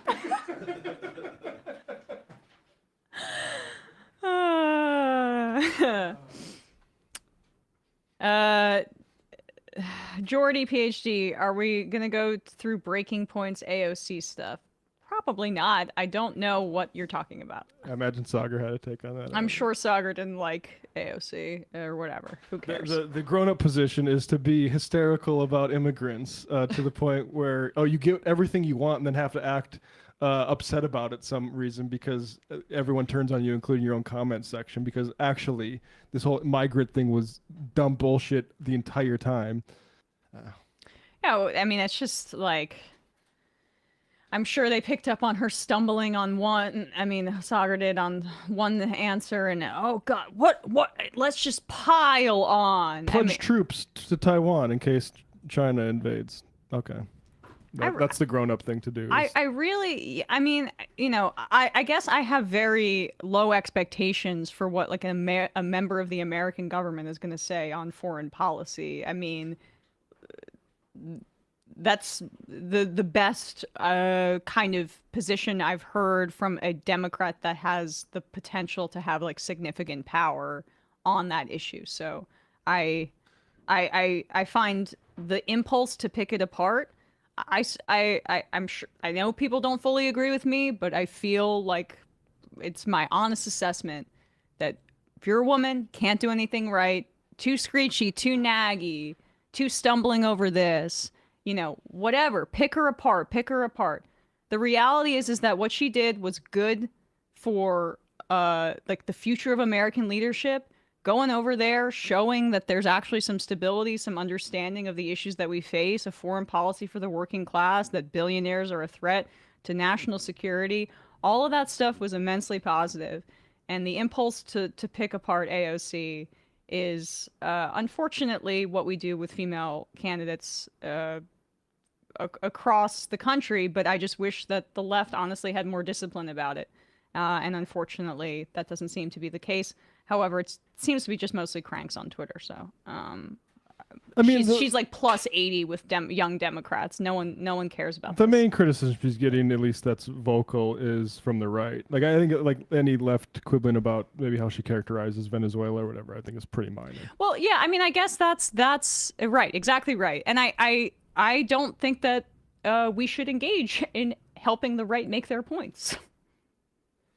And it doesn't make, you know, I'm shitting all over her is, I'm sure, great for clicks, but this is not how, like, the right-wing media ecosystem would be operating when they have, like, a young, very powerful player that is advocating for the ideas that the base cares about. I mean, AOC came up through DSA and is at the Munich Security Conference talking about billionaires and working-class issues as it relates to foreign policy. Can we have some semblance of big picture thinking and thoughtfulness? I mean, that's the most important thing. And that's probably why, I mean, without having watched it or without ever watching what Sagar said about it, I imagine he's upset that she's confounding the #1 narrative that has led us into this bullshit about like our own cities being occupied by our own government, which is that immigrants are this problem. No, what's driving us apart is the extreme wealth inequality that pays for things like the Hudson Institute and the Manhattan Institute and all these different think tanks to develop these grievance issues to divide people. They've divided Americans. Like, that is a national security problem. To turn America into this, or to cultivate the sort of like immigrant hate, and basically let the tech type and the fossil fuel oligarchs off the hook. Like, our enemies couldn't have planned it any better. But this came from domestically from our right wing. Yeah. Todd from Raleigh, they're probably talking about Crystal's minor critique of AOC stumbling on an answer, which is fair, a good faith one. No reason to turn it into drama. Even if Crystal and I had disagreed, it wouldn't be drama, because I know Crystal's coming from a good place and we're friends. So, but overall, you know, it's just the whole discourse around her too about Palestine. It's crazy to me. I mean, she's got like what, an A rating from Track APAC. The one issue that we disagreed with her on, and we spoke about it on the show, was the vote on that support for the anti-Semitism resolution that embraced a more problematic, more pro-Zionist, liberal Zionist view of anti-Semitism that is harmful. But in terms of voting for weapons to Israel, her record is exemplary on that, and that precedes October 7th. Yeah, I mean, she's very good on that. Better than freaking Ro Khanna. I mean, give me a break. There's two just because he issues. goes on a bunch of podcasts Yes. doesn't mean, just because he goes on independent left-wing podcasts doesn't mean that people have to suck him off at every chance that they get because he makes himself available to every show that will have him on. It's like a very odd strategy to me, and it's completely disconnected from the reality of his voting record versus someone like AOC's, which is better. AOC doesn't take any billionaire money. Ro Khanna takes billionaire money. And we have to pretend like these are two like equivalent left-wing advocates. No. AOC came up through DSA with small dollar donations. Have our eyes on the prize, and let's not be focused on who's coming on our podcast. I mean, I agree with vis-a-vis Ro Khanna. Just two things AOC should repair. Is the working tirelessly for a ceasefire thing, which even Ilhan Omar has pointed out is not a thing that actually happens. That's the thing people remember. It's a sticking point. And the defensive weapons thing. I don't like that. It might be that maybe that's a move that progressives can take into these next elections. I think it's a bad one, but and I prefer the stance taken by people like Tlaib and Ilhan on those two specific issues. But in terms of like, none of those people are running for president. Exactly. I mean, Ilhan Omar is probably my favorite elected Democrat on the national level right now. Yeah. But she's not running for. She doesn't have the ability to run for president. I mean, Khanna's thing is like, bro, you got to not be taking photo ops with Randy Fine. You got to figure out who Randy Fine is. Well, I mean, like he missed that vote on Elon Musk and Yeah. then made some bullshit excuse about it. It's sketchy. Look, and I'm. He's done some really, really good things, but I just don't like some of the lack of focus that I'm seeing about like who like the real left wing, I would say, what the left wing of the party is, what the squad represented when they got elected without big donor money.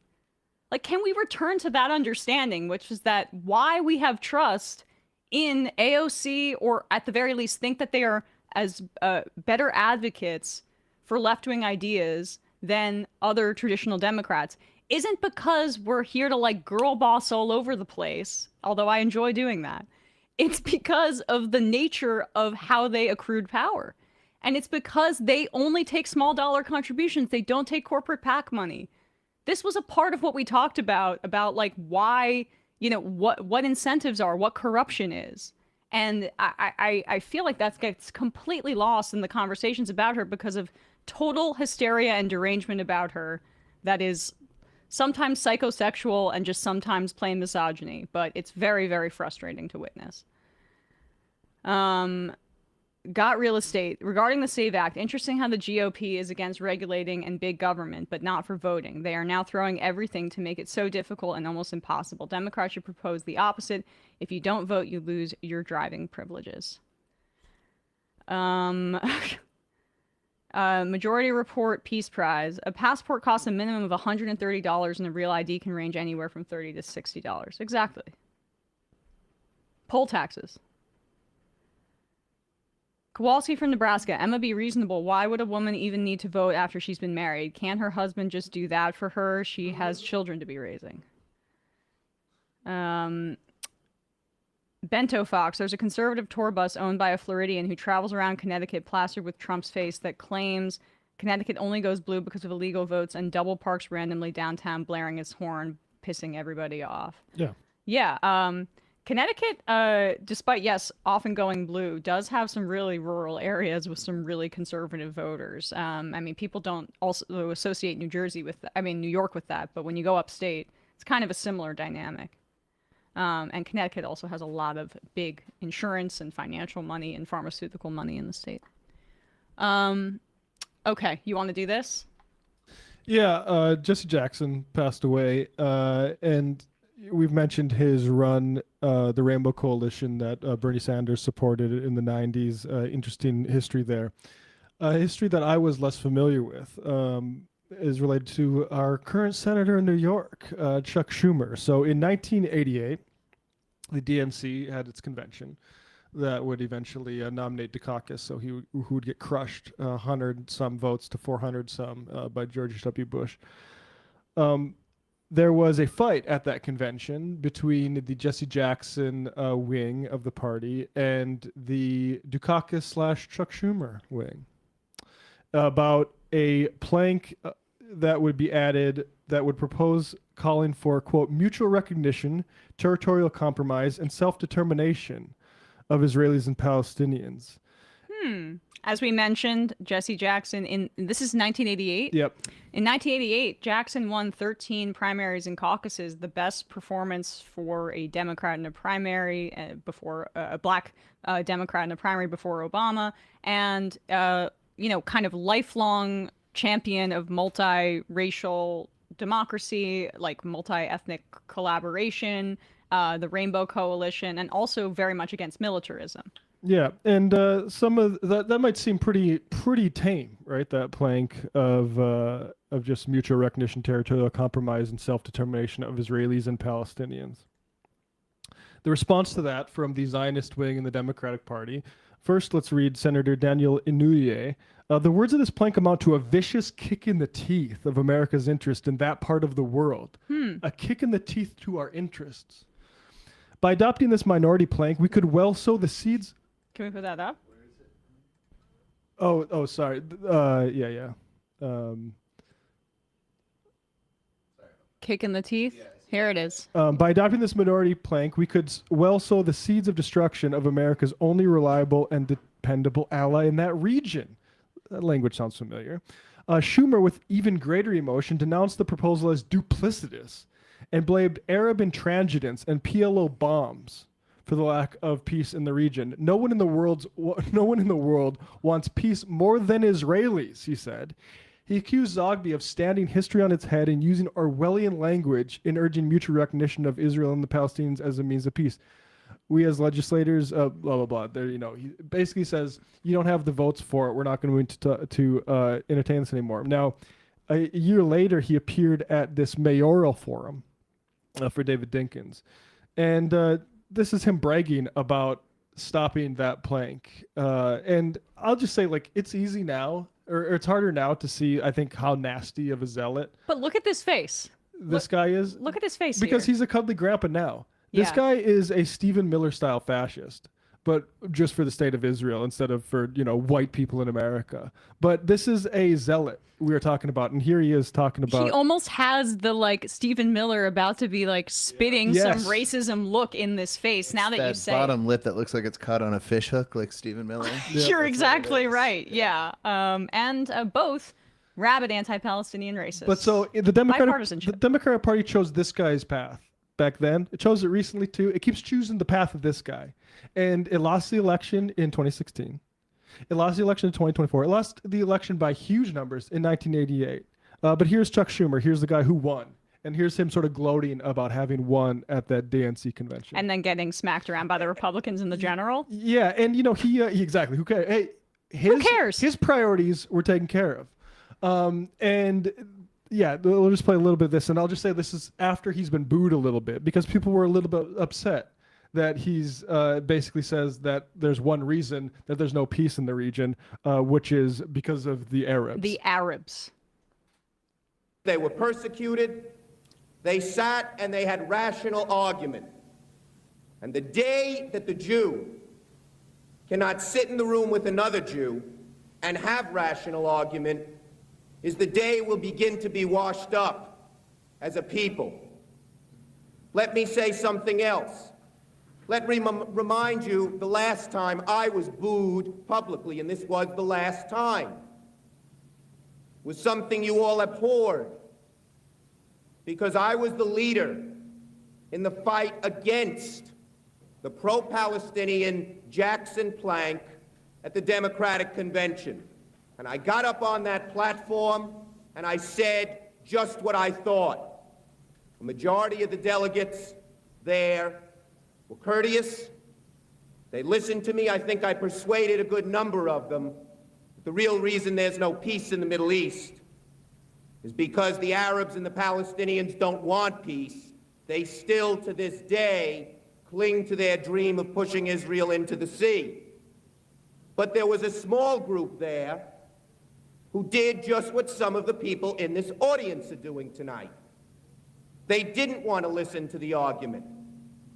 The Jackson delegations from California and Michigan and Illinois and certain other states got up and booed my speech so that just as tonight, the MC had to get up and say, give the man a chance to be heard. Well, you know what, ladies and gentlemen? Perhaps it didn't surprise me that it happened there. It surprises me that it happened here. This constant, I'm the victim, even though I'm getting my way at every single From a chance. Zionist? And who's being pushed into the fucking sea right now? It's interesting that Jim Zogby comes up in that article. Can we put that up just one more time? Yeah. Because you might remember Zogby, one of the people still trying to fight the good fight from within the Democratic National Party, still to this day.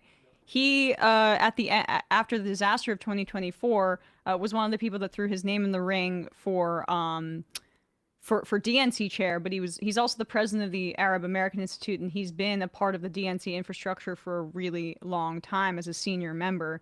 He was shut out in 2024 advocating for a Palestinian speaker at the Democratic National Convention.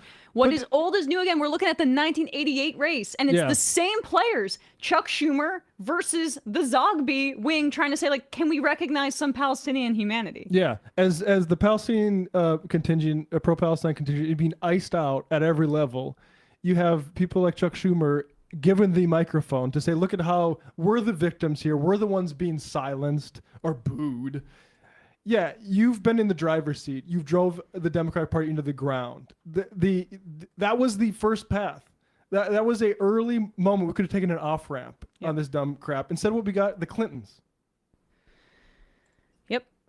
Yep. I mean, your point about how it's easy to forget, like, because he's been old for so long. He's got like Larry David being old for this long, but the evil version of that, and it just completely hides his zealotry, and he's never been that impassioned about fighting anything that the Trump administration has done than he has been in the clip that we just showed of him taking some sort of like victory lap about suppressing any kind of recognition of Palestinian humanity within the Democratic Party. Noah from Tampa says he sounds like Stephen Miller too. Crazy. Yeah. I mean, you were dead on about that, Matt. Polly Marx says we should push for AOC to take someone like Roe or Pritzker as a fallback option and take someone. Okay, yes. We are so far away from 2028. We got to make sure that Trump doesn't try to destroy voter rolls in the midterms if states allow him to get access to it. So I engaged in some of that fantasy yesterday, so I'm being hypocritical, but I get what you're saying. I get what you're saying. I mean, there's a lot of work that needs to be done, and that work, in my opinion, will set up how well any sort of good outcome on the presidential election gets, more than trying to look at individual personalities. I think we need to get in the streets. We need to get organized and become a sort of. I mean, look at what's happening up in the Maine campaign. I talked with Nathan Bernard about that. I was worried about the Plattner thing because Zoran had a giant army of DSA folks that were ready to knock doors for him, and the only solution is to build that. And it looks like hopefully that's happening in Maine, for instance. But that stuff has to happen, otherwise nothing else happens. Yep. Todd from Raleigh at the gym down here in North Carolina, and guy next to me on the Stairmaster also has Majority Report on. Y'all are making waves in the South. What's up, Stairmaster guy? Keep working those glutes, buddy. Ostentatious. Thank you, Emma and Matt. I feel gaslit seeing Rokan everywhere. He's doing good work. I am frustrated by the idea that he represents the left in the House. It's just not the case. We have, Delia Ramirez, AOC, Summer Lee. There's a lot of people who I think are more connected to the left and DSA and organizations like that than someone like Ro Khanna. That's where I'm at. But it's a media strategy for him, and it's working well. Cole from Michigan. She also lied, saying Biden was working tirelessly for a ceasefire. Oh, you're talking about AOC. Okay. Ben, breaking news. Fetterman continues to be a massive piece of garbage. Yes, I saw some of that. Yeah, let's play that. Dave from Jamaica. She may have awed and ummed, but way better than what I heard in years. This one's okay, but I wanna do the Spike Lee one because it's just kind of want to have fun with it. Can we do that if we're in our little Spike Lee's awesome outfit? I should get that. Cop that fit. Yeah, honestly. So go to It would look so crazy. Yeah. Can we put that up? Can we put up Spike Lee's outfit that is causing all of this controversy? I'll set it up while you do that, and then people can envision Matt in this outfit. She plays it, yeah. No, it's actually yeah. There's here we go. Just pause it on this. This is the outfit that Matt's gonna show up to the office in. In fact, I've heard actually that's the mandated uniform for men in Zoran's exactly. That's just Muslim a sneak New peek. York. That's just a sneak peek. Right. I mean, obviously, I'm in a burqa that I took off for the show, and then this is what the men are mandated to wear here in New York City. I cannot believe that he has a keffiyeh purse. First of all, I mean, love that he is secure enough. Spike Lee, all-time amazing Knicks fan. Chalamet's getting a lot of press on this. Ben Stiller, oh come on, who cares? It's Spike Lee, and his only misstep was supporting crypto.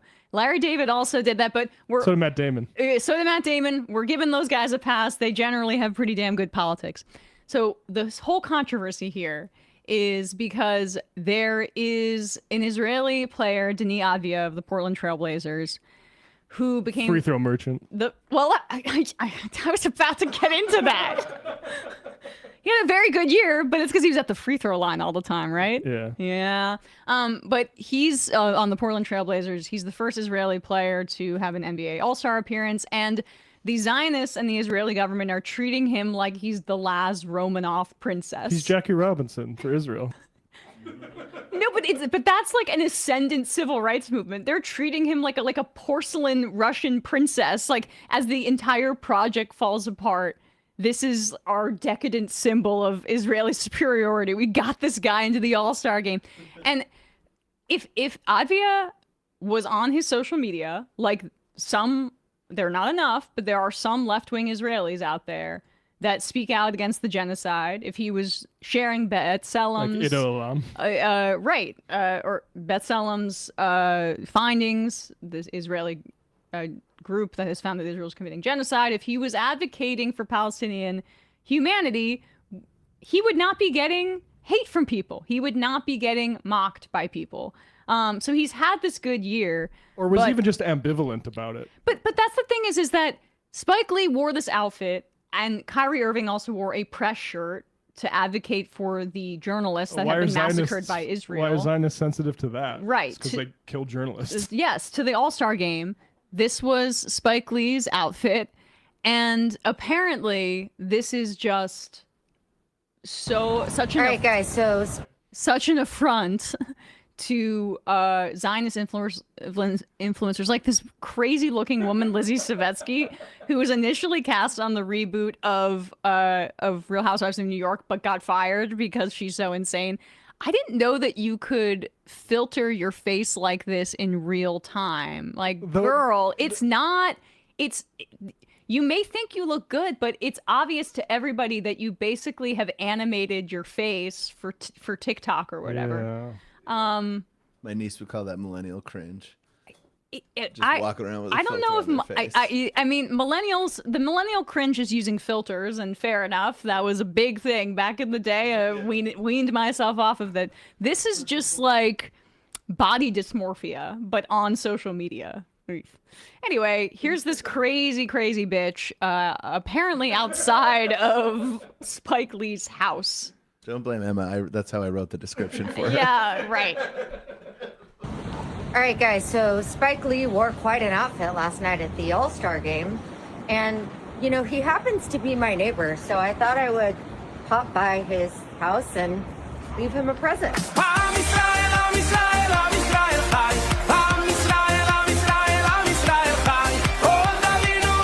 I'm going to mute that.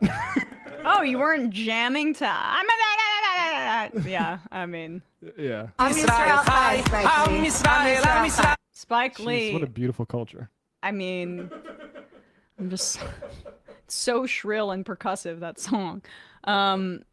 So I guess that's Spike Lee's house. There she is.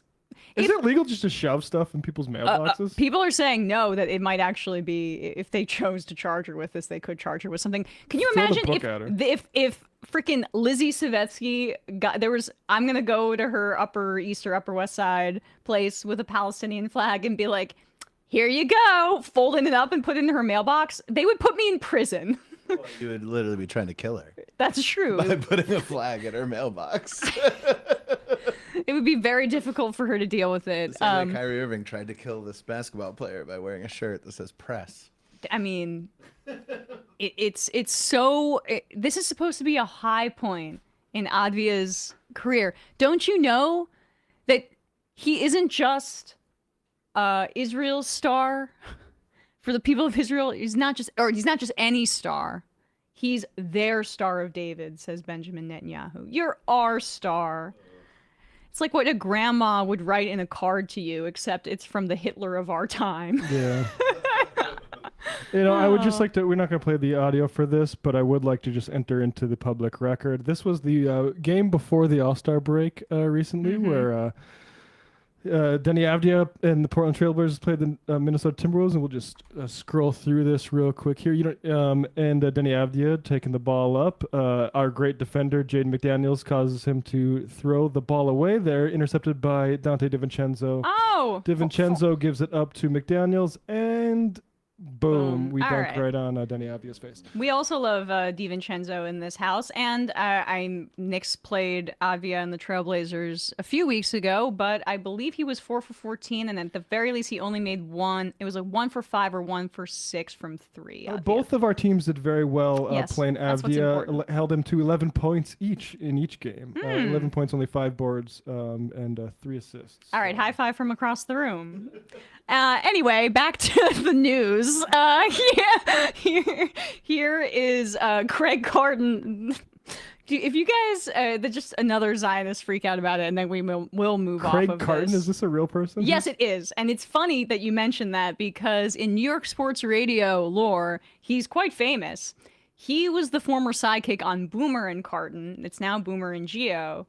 And people who have followed this for a while will remember that he had to leave this very big New York sports radio show with Boomer Esiason because he had a gambling addiction, and he was in for millions of dollars, and he committed fraud by telling people that he could get them low cost but resale tickets to Justin Bieber and Adele and other artists. and that you could sell it at a high markup at a profit and took their money and then just used it to gamble. So you're saying he's the kind of guy who might be able to use, say, I don't know, $7,000? Just hypothetically, possibly. I mean, it's anti-Semitic for you. It'd be great for that to happen to a guy what like has that. been reported in all of media that Israel's paying these influencers. Anyway, here he is, no longer with Boomer Esiason and doing his own thing now, with his take on Spike Lee's outfit, because that's what's important. Spike Lee should be banned from every basketball game for the rest of his life. The fact that Spike Lee would protest the fact that an Israeli-born player made it to the All-Star game, the player's not political, the player's just playing basketball. Just playing ball. There's no place for this. You know, politics should not be involved in sports, which is why I don't want to get too involved in it. But the fact that the NBA allowed that to happen, and I'm sure at some level, made this Israeli-born player feel a certain way when all he wants to do is play basketball. And now we're making political statements from a fan, not a player. If a player wants to do it, that's a player's prerogative. It's their game, not our game. But for the NBA to open up their doors and front row service to a despicable human being allow him to make this Israeli-born player feel bad, he shouldn't be allowed in Madison Square Garden. He shouldn't be allowed in another NBA arena for a long time. Spike Lee should be... Good luck banning Carton, fresh out of jail. Craig Good luck Carton. banning Spike Lee from Madison Square Garden. The idea, Avdia is a proud Zionist, and look, he was born in Israel. You might think he should get a pass for being a proud supporter. If there was a proud supporter of, say, America's strangulation of Cuba right now, they should get booed at the Olympics, wherever the fuck. They will not get a word of sympathy from me. If people want to wear Cuba flags in protest of them, I would massively support it. This is baby shit, that we have to care about the feelings of a guy who himself has expressed multiple frustration with the hate that Israel receives. Give me a fucking break. These are adults. Advia also was wearing an Israeli flag on the back of his All-Star jersey, which was a choice that he made, and he's not spoken out against the genocide, so you can understand, as a former IDF soldier, probably where his opinions lie, but that's not considered a protest. Carton says it's okay for him to do it as a player. It's not okay for Spike Lee to silently wear Palestinian garb in the stands. Did he go up to Advia and flip him off and be like, hey, take a look at this? This is because I don't like you or something like that? But say someone was to sit in the stands with an Israeli flag on. I saw some jackass at a Knicks game with an Israeli hat on or something like that and at courtside. It made me want to vomit. Is that existence of that player, would that be some sort of crime? It's so insane that we have to take this fragility seriously. Yeah. On the flag thing, did the other world players have? They did. They did. Okay, so it wasn't just a special like Israeli. Oh, it wasn't? No, yeah. That's what I wondered that too. But It was like the players versus the world. So Oh, that was they that did a weird tournament. thing Okay, too, okay. But Gotcha. look, I say the same thing about Americans. Like, I have no problem with when our players, especially if they're our players who are saying like, I stand with the Minnesota residents. They're not being protested. Yeah. In other parts of the world. To the extent like, Americans were protested during Iraq or whatever, and they were supportive of that invasion, good. Like, you have your right to support your country, and everyone else has the right to criticize your country. And the idea it's because you're Jewish or whatever is for fucking babies, and we're not going to play with that anymore. So Craig Carton, grow up. Spaghetti Brains, politics should be in sports. Anyway, time to stand and cover your heart for the commercial for Army recruitment. Yeah, and stealth bombers fly over the stadium. Yeah. Fart Cedar, LOL, totally avoiding the laundering of the ceasefire shit with AOC on the IM. Clearly not, because I don't know what you're talking about, but you are the main character. Does that make you feel better? Dave from Jamaica, easy Matt, baby shit, these fascists are so cucked. Tom Lowe, think I can forgive Matt Damon's crypto stuff, but I can never forgive him for Invictus. Fair enough. I mean, the crypto stuff, it was so clear that, first of all, you should not overrate the intelligence of celebrities, even the ones with good politics like Matt Damon on, teachers unions or whatever. But the crypto captured something that had existed in the American psyche for so long. These conversations of like, what is money anyway, man? Right. And it just used it to, scam people. Exactly. what now? You guys should have Ray Huang on the show. She's running for mayor of LA and is the main progressive competitor to Bass. We have talked about it. We definitely should. That's on our list. It looks good. Darth Seder, I know a bunch of people interested in DSA, but are nervous to take the first step because it's still pretty small. Thankfully, there's someone like Zoran who is so insanely popular across the nation who they can look at. It's not small no more. They hit 100,000. Yeah. I mean, and that's I would say like Zoran is, hugely responsible for that. Like that mayoral race in Union City across the river in Jersey, if you just go in the little west, progressive like came out of nowhere. You think that Zoran right over there wasn't getting people like young people to check their phone and what's going on in this race? I think that it bent like all the Democrats like to say whenever Zoran gets mentioned, Spanberger and Cheryl. Cheryl changed her campaign to sound more like him in the final 2 months. And Spanberger won in like in a state with a bunch of laid off federal workers in Virginia that wanted to vote against Trump at any cost. So it's Zoran's effect is enormous. Cheryl was doing a state moratorium on energy prices, right? Like that state intervention in the energy markets, like, you know. Yeah. And one of her big liabilities was how she couldn't name like what stocks she had invested in. I thank God, the Republicans weren't able to hit her with that. Let's what should we do here on the sound? We had that one we didn't get to. Yes. Let's do 10. Let's just do 10. We didn't get to this yesterday. So you want to see how Fox News is handling the release of the Epstein files and Donald Trump's cover-up?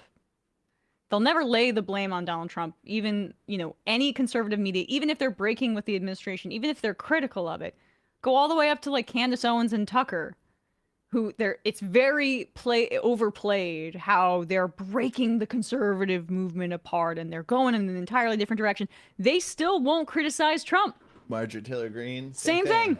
I mean, she does a little, but it's all about their He's being held hostage by the people around him. Right. Even when she acknowledges that he was like completely duplicitous to her and used her, and the impulse right now with conservative media to make yourself the main character in every story is really annoying. Just if you pay attention to it, notice Candace Owens is doing it. Marjorie Taylor Greene's doing it. It's about like, I don't know. Selling a narrative to people. When you're selling a conspiracy theory that doesn't really challenge power, you make it a story. It might be easy. It makes it easier if you make yourself the main character. But that's digression. And you can't really go at the king. I mean, it's like when Francis Bacon had Bacon's Rebellion, he was rebelling against the authority of the monarch, but said he was actually doing it because the king didn't understand how bad things had gotten in the colonies. Yeah, and I mean that's the dynamic here. Trump's like a deity to these people, so they avoid it at all costs. But and by all costs, I mean the cost of, say, like defending pedophilia or downplaying, I should say, pedophilia and Jeffrey Epstein on Fox News. Here is a clip from The Five with two just men I would not want to be alone in the room with, Greg Gutfeld Jesse meet his wife again? and Jesse Waters. Oh, don't you worry. I have that story on memory. She's named Emma, unfortunately. She was an intern for him when he was married to somebody else at Fox News, and he tells a really fun story about how he got her to go on a date with him by letting the air out of her tires and not telling her in the Fox News parking garage. Looks so like that you she need a was ride. forced to get a ride with him. That adds up with what he's about to say. Yeah, here he goes. It looks like he's mostly just a fixer, a guy who advises. He helps people with their problems. Sometimes those problems are you need a girl and or some penicillin. Or some if you need it, he's got it. He's a sex rabbi. He should perform at the halftime show next year. Yes. It looks like Sorry, I don't follow the halftime. That's a callback. They've been riffing for like a week on a Jewish halftime show. I don't fully understand, but this has like been a running joke with The Five. Well, because that was pretty anti-Semitic from Greg Gutfeld, Exactly. gotta say. Sex rabbi? A fixer? Like, I'm sorry, why is that exculpatory? He's a fixer who's advised, I mean, high levels of both parties about things not only and also just the capitalist class, about not only like underage women, but also like who they should put in charge of various agencies. It's an absolute and why him? The fact that he's a fixer says nothing. I mean, that's true. It's the problem. I mean, that's what the whole blackmail operation was inextricably tied to. Yeah, that's why he. I don't know. Isn't it incredible to see them do just like straight? The rabbi thing was just straight up anti-Semitic, but they won't touch the Israel. They will call any like actual factual analysis of his connection to the state of Israel anti-Semitic, but they'll just do random anti-Semitic jabs on I mean, even that riff that you're talking about, a Jewish halftime show. I remember what it was. It was that they're doing their Nazi thing where they were talking about what demographic of the country is Latino versus Jewish, and they're I don't know what it was. Something about having a Jewish halftime show to represent all the Jews in America. Okay, well, and then it got sorry, very anti-Semitic. Yeah. All the things I can answer that question for them. The Latino population is larger than the Jewish population in America. I can answer that question pretty definitively. I don't why does every piece of media need to be for you? This is about Bad Bunny, Right. but I mean, you've been centered your entire life as a white person.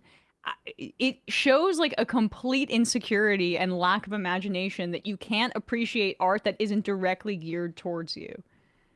It's an amazingly entitled point. But on the Epstein thing, I mean, I guess that's their new tactic.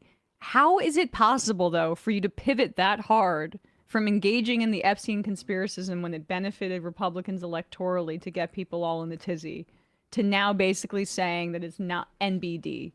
And I mean, and the reality is that the geriatric Fox News audience probably doesn't even care about the story at all. No. Like, who are they even talking to? They just shouldn't talk about Epstein at all. It doesn't matter to their viewers. They just care about their tax cuts, and if they get to see some brown people's heads cracked and then like, oh, my trans granddaughter is really pissing me off, and this white guy's gonna say why she's a dumb blue-haired bitch or whatever. Like, that's your guys' role. That's your guys' role. They don't care. The Fox News viewers don't care about Epstein. That's for younger conservatives, and that's where there's actual political opportunity here, is driving young men or young conservatives away from supporting the Republican Party. And I saw that Rogan had to confront the Epstein thing just like a little bit, and we play the clip from that account that I've now been checking out. Too lazy to try. Yeah. Just to keep tabs on Rogan. And his latest thing is just like, this is my least favorite conspiracy theory of all of them because it's just so hard. Like, he doesn't want to, he's acting like emotionally put upon for all of the horrors that he would have to read into the files, and he doesn't want to even go there at this point. That's why aliens are much more fun to Right. talk about, because that's not a real thing.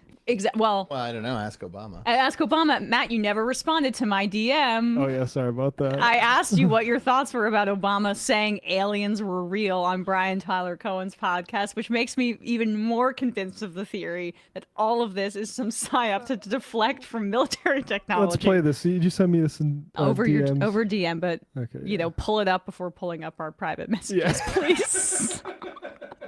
Let me just open it up. Put that up, Brian. You want to just scroll through? Yeah, I guess this is what he's doing instead of fighting fascism. Look, I mean, well, yeah, I'll decode this in a second. Let's watch him with Brian Tyler Cohen. Are aliens real? They're real, but I haven't seen them, and they're not being kept in what is it? Area 51. Area 51. There's no underground facility, unless there's this enormous conspiracy, and they hid it from the president of the United States. What was the first question you wanted answered when you became president? Where are the aliens? Where are the aliens? Are aliens real? I don't believe you. I mean, they sound like this is what. That's your first question? If Obama was going on Rogan in 2017, he's acting like he's preparing to go on Joe Rogan in 2017, and Brian Tyler Cohen is trying to act like Brian Rogan in 2017 or something like that. I don't know. Yeah, I mean, what Obama said there isn't groundbreaking in terms of the existence of aliens. There's something called the Fermi's paradox, which it talks about the contradiction between estimates about extraterrestrial civilizations, because there's billions of stars and galaxies, so probably somewhere out there there's something, but we've never seen any signal of it. To the extent that there would be any sort of confirmation of alien life, it would come in the form of a signal from a faraway galaxy.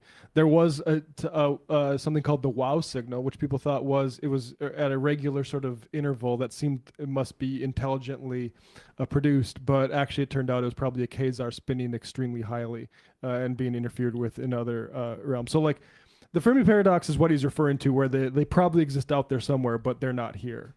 And there was another part of that I wanted to mention, but yeah, the first thing you asked them about is aliens. And he's not lying. about like what the CIA knew about. Like, hey, could you give me everything about Iran-Contra or the JFK assassination, or like The two active wars that are going on. Yeah. Right at the Yeah, time like you get in. maybe those questions about that. Right. and like the intelligence that led us there. Right. The war crimes your predecessor was committing. Yeah, like I will say, like I don't believe him when he says. I do believe him about the alien thing, because that's pretty much my position too. That they probably exist out there, but we're not so special that they're giving us attention.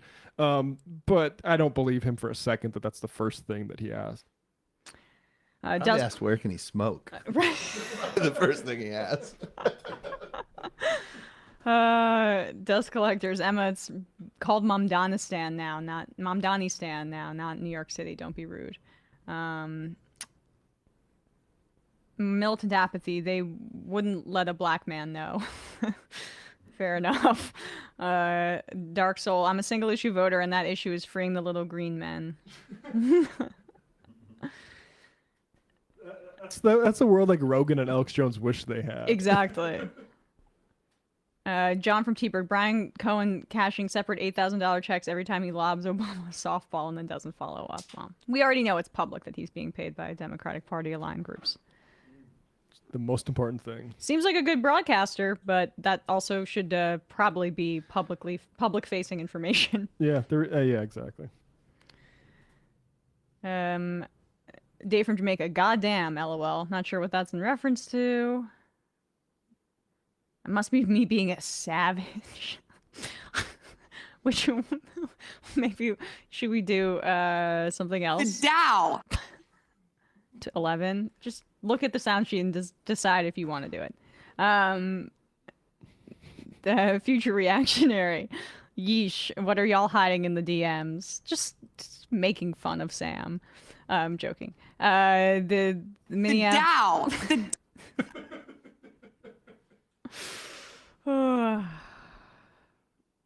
do this Kaizen thing instead. Unless you want to do that. Illuminati kids. I was saying Buelis. I'm not sure. Poly-Marxist. We should push for AOC or someone to take someone like Roar Pritzker as a fallback. Oh, I read that already. Again. I have real problems with Pritzker being a billionaire. I'll just say that, and it isn't helped by the fact that his cousin is all over the Epstein files. Yeah, I mean, part of why even I got a little trigger happy about AOC 2028 is I really want a left-wing option to run for president. And someone that was DSA aligned would be amazing. But if she's the senator from New York, I'll be thrilled too. And if she feels like 2028's too soon, that makes sense as well. But it's also just like we could be having like a 2008 type situation where stuff that doesn't seem possible right now or never seemed possible could be possible given how bad things are going to get. And I don't want to preemptively settle based on predictions about the future that may not hold. Let's do it. So to be honest, at this point, this is kind of fun for me, making fun of Anna. I saw this clip. I couldn't believe we could just play the first part because there's a statement that she makes here about Tucker Carlson that was just genuinely shocking to me in its ignorance. If you talk about Israel-Palestine in any meaningful way, I don't understand how you could make this statement. But credit to, our buddy Jennifer Welch, Jennifer and Angie over at I've Had It. They're doing really great work. That conversation with Hassan was phenomenal. And I loved how Jennifer talked about how she's changed her perspective and she's more open-minded. She was very much about, vote blue no matter who is how she would categorize it.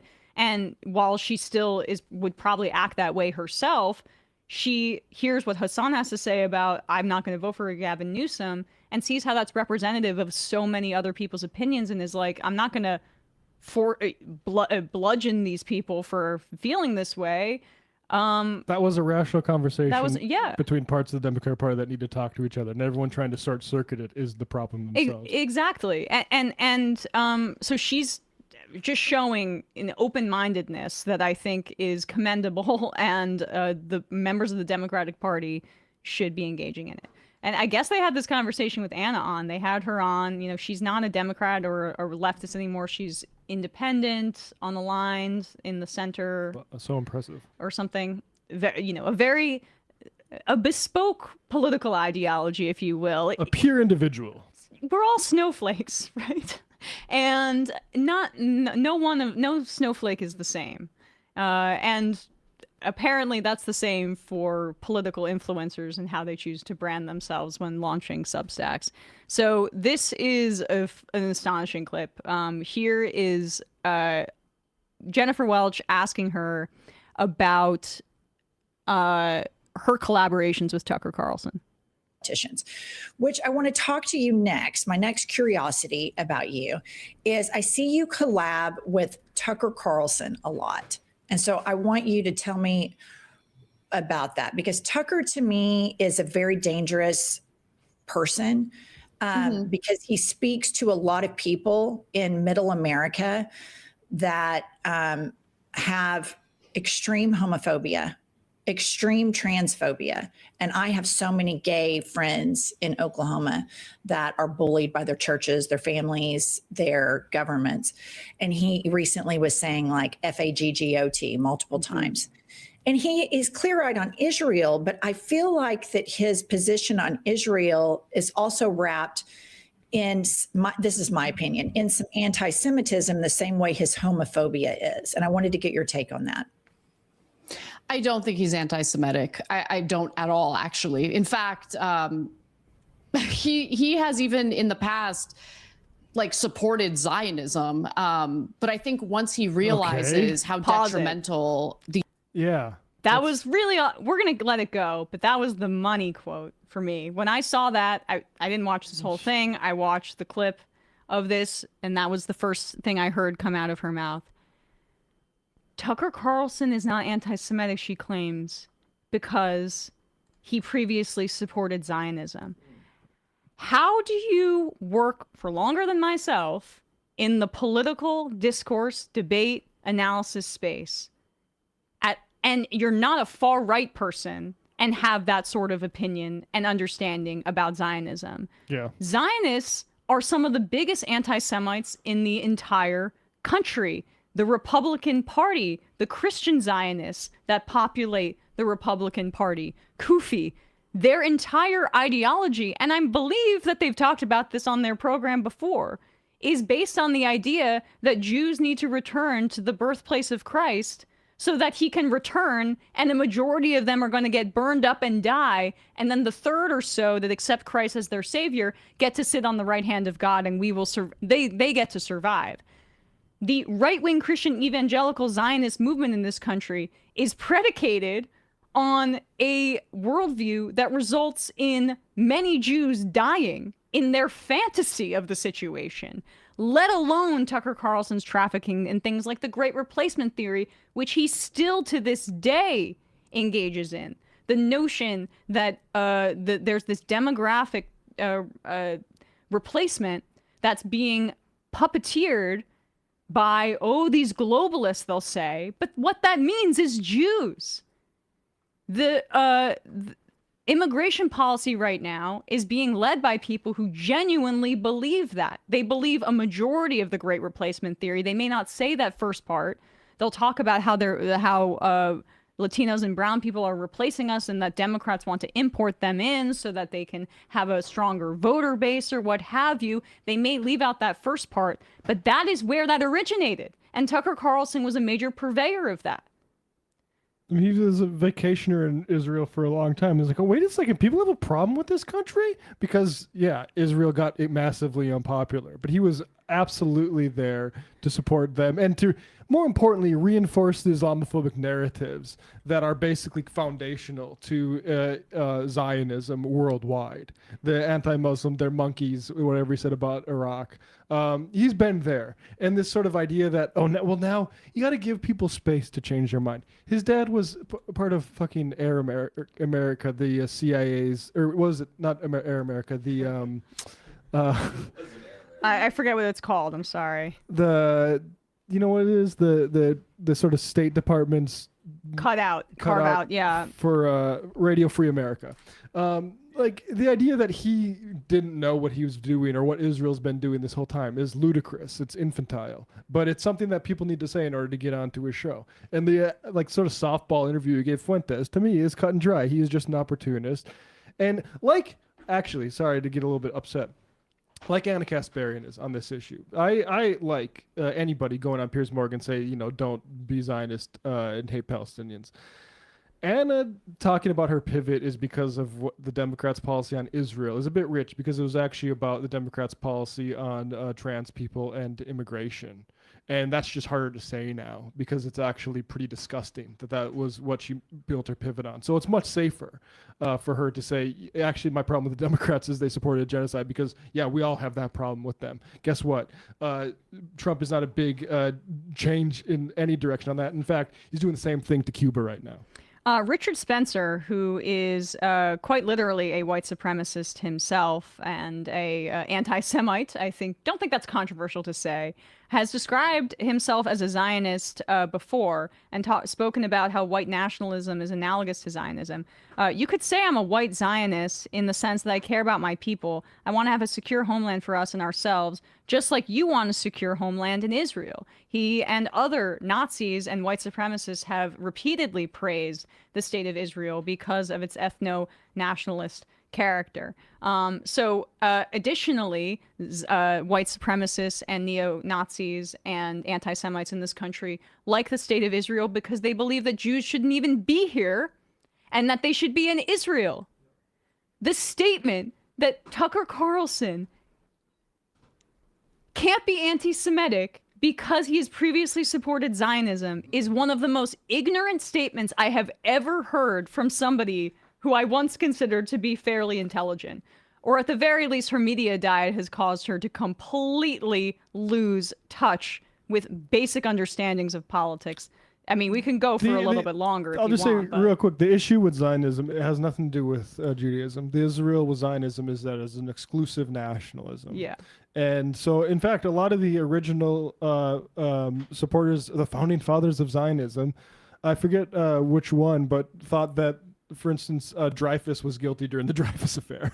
Like Lord Balfour was anti-Semitic in and of himself. I mean, he did not want Jews to change the character of Britain. Yeah, exactly. That is why there was a marriage between white colonizers and the Zionist movement was because of anti-Semitism from its very outset. Yep. And so the white nationalists like Tucker Carlson, don't people think it's a little bit suspicious how they have the exact same sort of paranoia about Muslims that the Zionists have? It's not a little bit suspicious? Yes. And she later on will address that. She addresses the fact that Tucker Carlson and Marjorie Taylor Greene have apparently changed their opinions, or at least Tucker Carlson, on Muslim people in general. But listen to the conversation that we're even having here. It's so factionalized. There's no path for liberation for the people of Palestine, truly, with this kind of vision that is so factionalized and based on different religions versus the other. Yeah. I mean, Tucker's engagement, it's like, oh, look at these Christians that got victimized. Yeah. That's how he has to lead into it, because he knows he's conditioned his audience to distrust Muslims. Exactly. Let's just play a little bit more of this and get more context. Maybe it'll help. I don't think he's anti-Semitic. I don't at all, actually. In fact, he has even in the past like supported Zionism. But I think once he realizes how detrimental the U.S. alliance with Israel really is, he's kind of moved off of supporting Israel in the same way that he has in the past. I really don't think he's anti-Semitic. I think you raise a valid point about his views on, gay people. I definitely do agree with you on that. And I disagree with him. I have a completely different view when it comes to gay people, gay rights, gay marriage, and all of that. But in regard to the anti-Semitic question, I don't think he's anti-Semitic at all. In fact, he's pretty well read on the issues that hurt us due to our relationship with an alliance with Israel. And he articulates that regularly. And by the way, I mean, he had asked me to go on his show, his podcast, a year and a half in advance of me finally agreeing to do it. And part of the reason why I wouldn't do it initially is because I just thought there's like nothing, there's no redeeming quality about this guy. There's no use in having a conversation with him. But his producers were so persistent that I finally decided, okay, fine, I'll listen to his podcast. I'll make an informed decision and see if there's maybe a possibility that I'll do this interview. And I do think he gets taken out of context a lot. He's definitely deeply conservative. Obviously we're going to have to, and very focused on, as if this matters, the booking process of getting her on Tucker Carlson. I've actually heard things about that years and years ago. I mean, pre-COVID. It's interesting. I heard it's interesting who gets the invite and who doesn't. Because I've heard things about Tucker Carlson where he'll invite people who write for leftist publications and pick their brains about certain things like criticizing the Clintons or whatever. And I've heard that those people have said, hey, I'll come on to Fox News when you're still on there to talk all of this stuff. And then all of a sudden the trail goes cold because he just didn't really want to platform them. So it's just interesting who Tucker wants to platform versus who he doesn't. Also, the whole response there was just about gay people and did not address one thing that Jennifer mentioned about trans people. He's so well read now. When did he get well read about Israel-Palestine? It's also like, some of the most evil people on the planet are well read. Oh, good. I mean, Henry Kissinger was a brilliant guy. Okay, great. Absolves him of everything. But, it's very, very bizarre. Why is he, how much older than me is Tucker Carlson? Like, why is this stuff just, he's not a baby boy. He's been in news for decades and decades and decades. Yeah. Like in the 90s. Right. This guy was writing for publications. But now he's well read about Israel-Palestine. He could have shown it a little bit fucking earlier. It's fun for me to kind of mock this. It's just a bit of layups for us at this point. It's not that hard. But I mean, in reality, I guess it's a bit of covering this helps us kind of reframe how we should probably look, I think, at Israel-Palestine as like when we're looking at the discourse and the momentum towards Palestinian liberation, what kinds of allies are going to be sincere in that fight? And it's not going to be a Tucker Carlson, who I think it's helpful right now what he's doing. I welcome that he goes and speaks he went to that orphanage, right? Again, it's this overfocus on Christianity because he's talking about the factions. He's stoking factions between religious groups. He's stoking religious strife and Exactly. obscuring the nationalism of it. But sure, he's against Israel, so fine. And fomenting anti-Semitism by doing that, as we claim he's not Exactly. anti-Semitic, where, what a true egalitarian vision is talking about Israel as a secular humanist state that is not maintained by force and domination and on the basis of ethnic or religious supremacy. And it's quite easy, I think, at this point, given where public polling is, speaking about the genocide and talking about the moral outrage of it and going on cable news and advocating for that. I think that's a good thing to do. But when we're talking about like what the next step is for building a political constituency that can change things, deciding if Jews or Muslims are worse is not really the kind of discourse that I think is quite helpful in that regard. No, I would say it's probably exactly the wrong sort of discourse. But look, I have Francesca Albanese on. It's just like when you're emphasizing again the religious elements of these this issue and not the nationalism, which is foundational to it, you're doing the work of the Zionists still. Exactly right. Bingus. She only referenced anti-Semitism when supporting Israel, which is a problem with in and of itself. Oh, right. In terms of Tucker, agreed. The Dow is over 50,000. Desert Lefty. It gets taken out of context a lot. Literally means he launders white nationalist talking points, and I've fallen for it. Pretty much. Martig. Sorry. Sent above without edits. Okay. I'm sorry. I can't find it.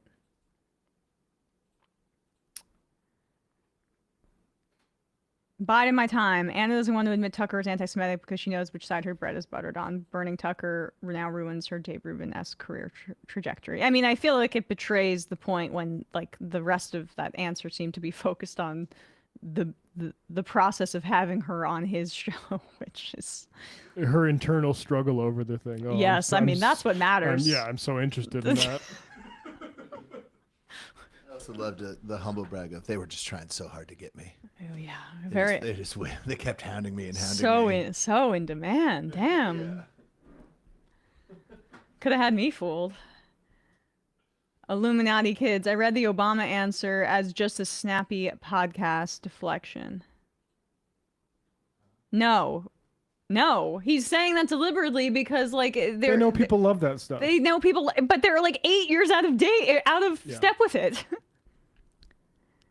It's nice to address certain things like, hey, what secrets were you wanting to see when you got president in a more serious manner? Because it'd be nice to say, hey, Biden, why didn't you have somebody look into this fucking Epstein stuff? That could have sunk Trump if you published how down deep he was. But, you know, we had a... Yeah. Kowalski from Nebraska. An actor I will stay on in his Middle Eastern positions will always be Ben Affleck. Never forget he told Bill Maher and Sam Harris off to their faces for being Islamophobic pricks. Never forget. I want to get that exchange tattooed on my body. He had a good AI take recently too. All right, 5 more.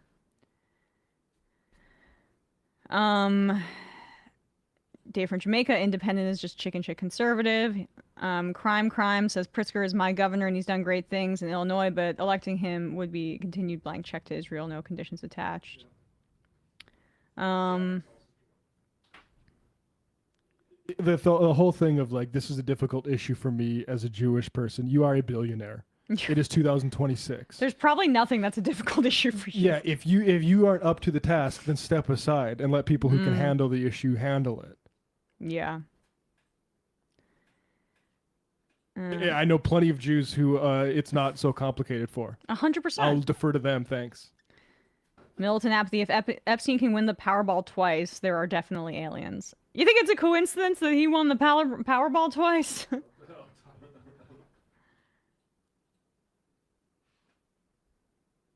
The coexist sticker on Sam's Subaru says, I'm surprised this show hasn't given an honorable mention to our late Dick Cheney. He doesn't appear in the Epstein files. Now we know he did all of this for the love of the game. Same with Joe Biden. Just, yeah. That was a tweet that was going around during the last dump about Dick Cheney and the love of the game. You're saying someone, the RIMer stole a tweet. Yeah, I mean, I've seen that exact phrasing. I mean, speaking of like wrong narratives, like these people shouldn't be we shouldn't act as if George Bush and Dick Cheney had to be blackmailed to be evil. That's not what's happening with all this stuff. Like if you are willing to be evil, you get certain perks, which includes connection to the guy who pimps underage girls on a secret island. It's not like we're going, and the blackmail material is just to make sure you stay in line. It's, you know. Right. It's secondary in that way. Right? Yeah, exactly. Yeah. Like people, there's other incentives besides Epstein blackmailing you that has America supporting, say, colonization processes in the Middle East, or starving a nation in the Caribbean. And the final I am of the day Nicola. R.I.P. Jesse Jackson. Honestly, a man who I think we should be critical of, but also a man who I think Michael took the right lessons from in his analysis. Jackson was criticized by black leftists, not just by black conservatives. I think some of that critique was valid and ought to be taken into account to avoid hagiography, but I do believe his intention with the Rainbow Coalition was good and his legacy important. Very well said. Yeah, very well said. I mean, he wasn't like, I would say his critiques of inequality, would it be fair to say it was not anti-capitalist? It was just more generally. I mean, he was a politician. Yeah, exactly. And, you know. Well, that's the other stuff about the AOC thing about, like, she's not going to say everything that we're saying on this show about Venezuela as a member of the United States government. Like, we have analysis for that. We have politicians for power purposes. And there is a much more limited scope of what they can say on that front. So, listen to shows and podcasts and read articles for, like, actually genuinely critical analysis that isn't tethered to American power. I think it's just, when you're an elected representative, it's just a different ballgame. So appreciate you guys. Thank you so much. Great show today. We will see you tomorrow. It might take all the strength I got to get to where I want, but I know somehow I'm gonna get there. I wasn't looking when I just got caught between the truth and the light bar. But finding out won't make me feel any better. Yeah, I know the clock is ticking, but the meds are gonna kick in, and my pilot light shining bright. I get somewhere the choice was made, for the option where you don't get paid, for the road that bends before it finally breaks you. I guess somehow I lost my drive between the 101 and the 5. Do you know how far the detour takes you?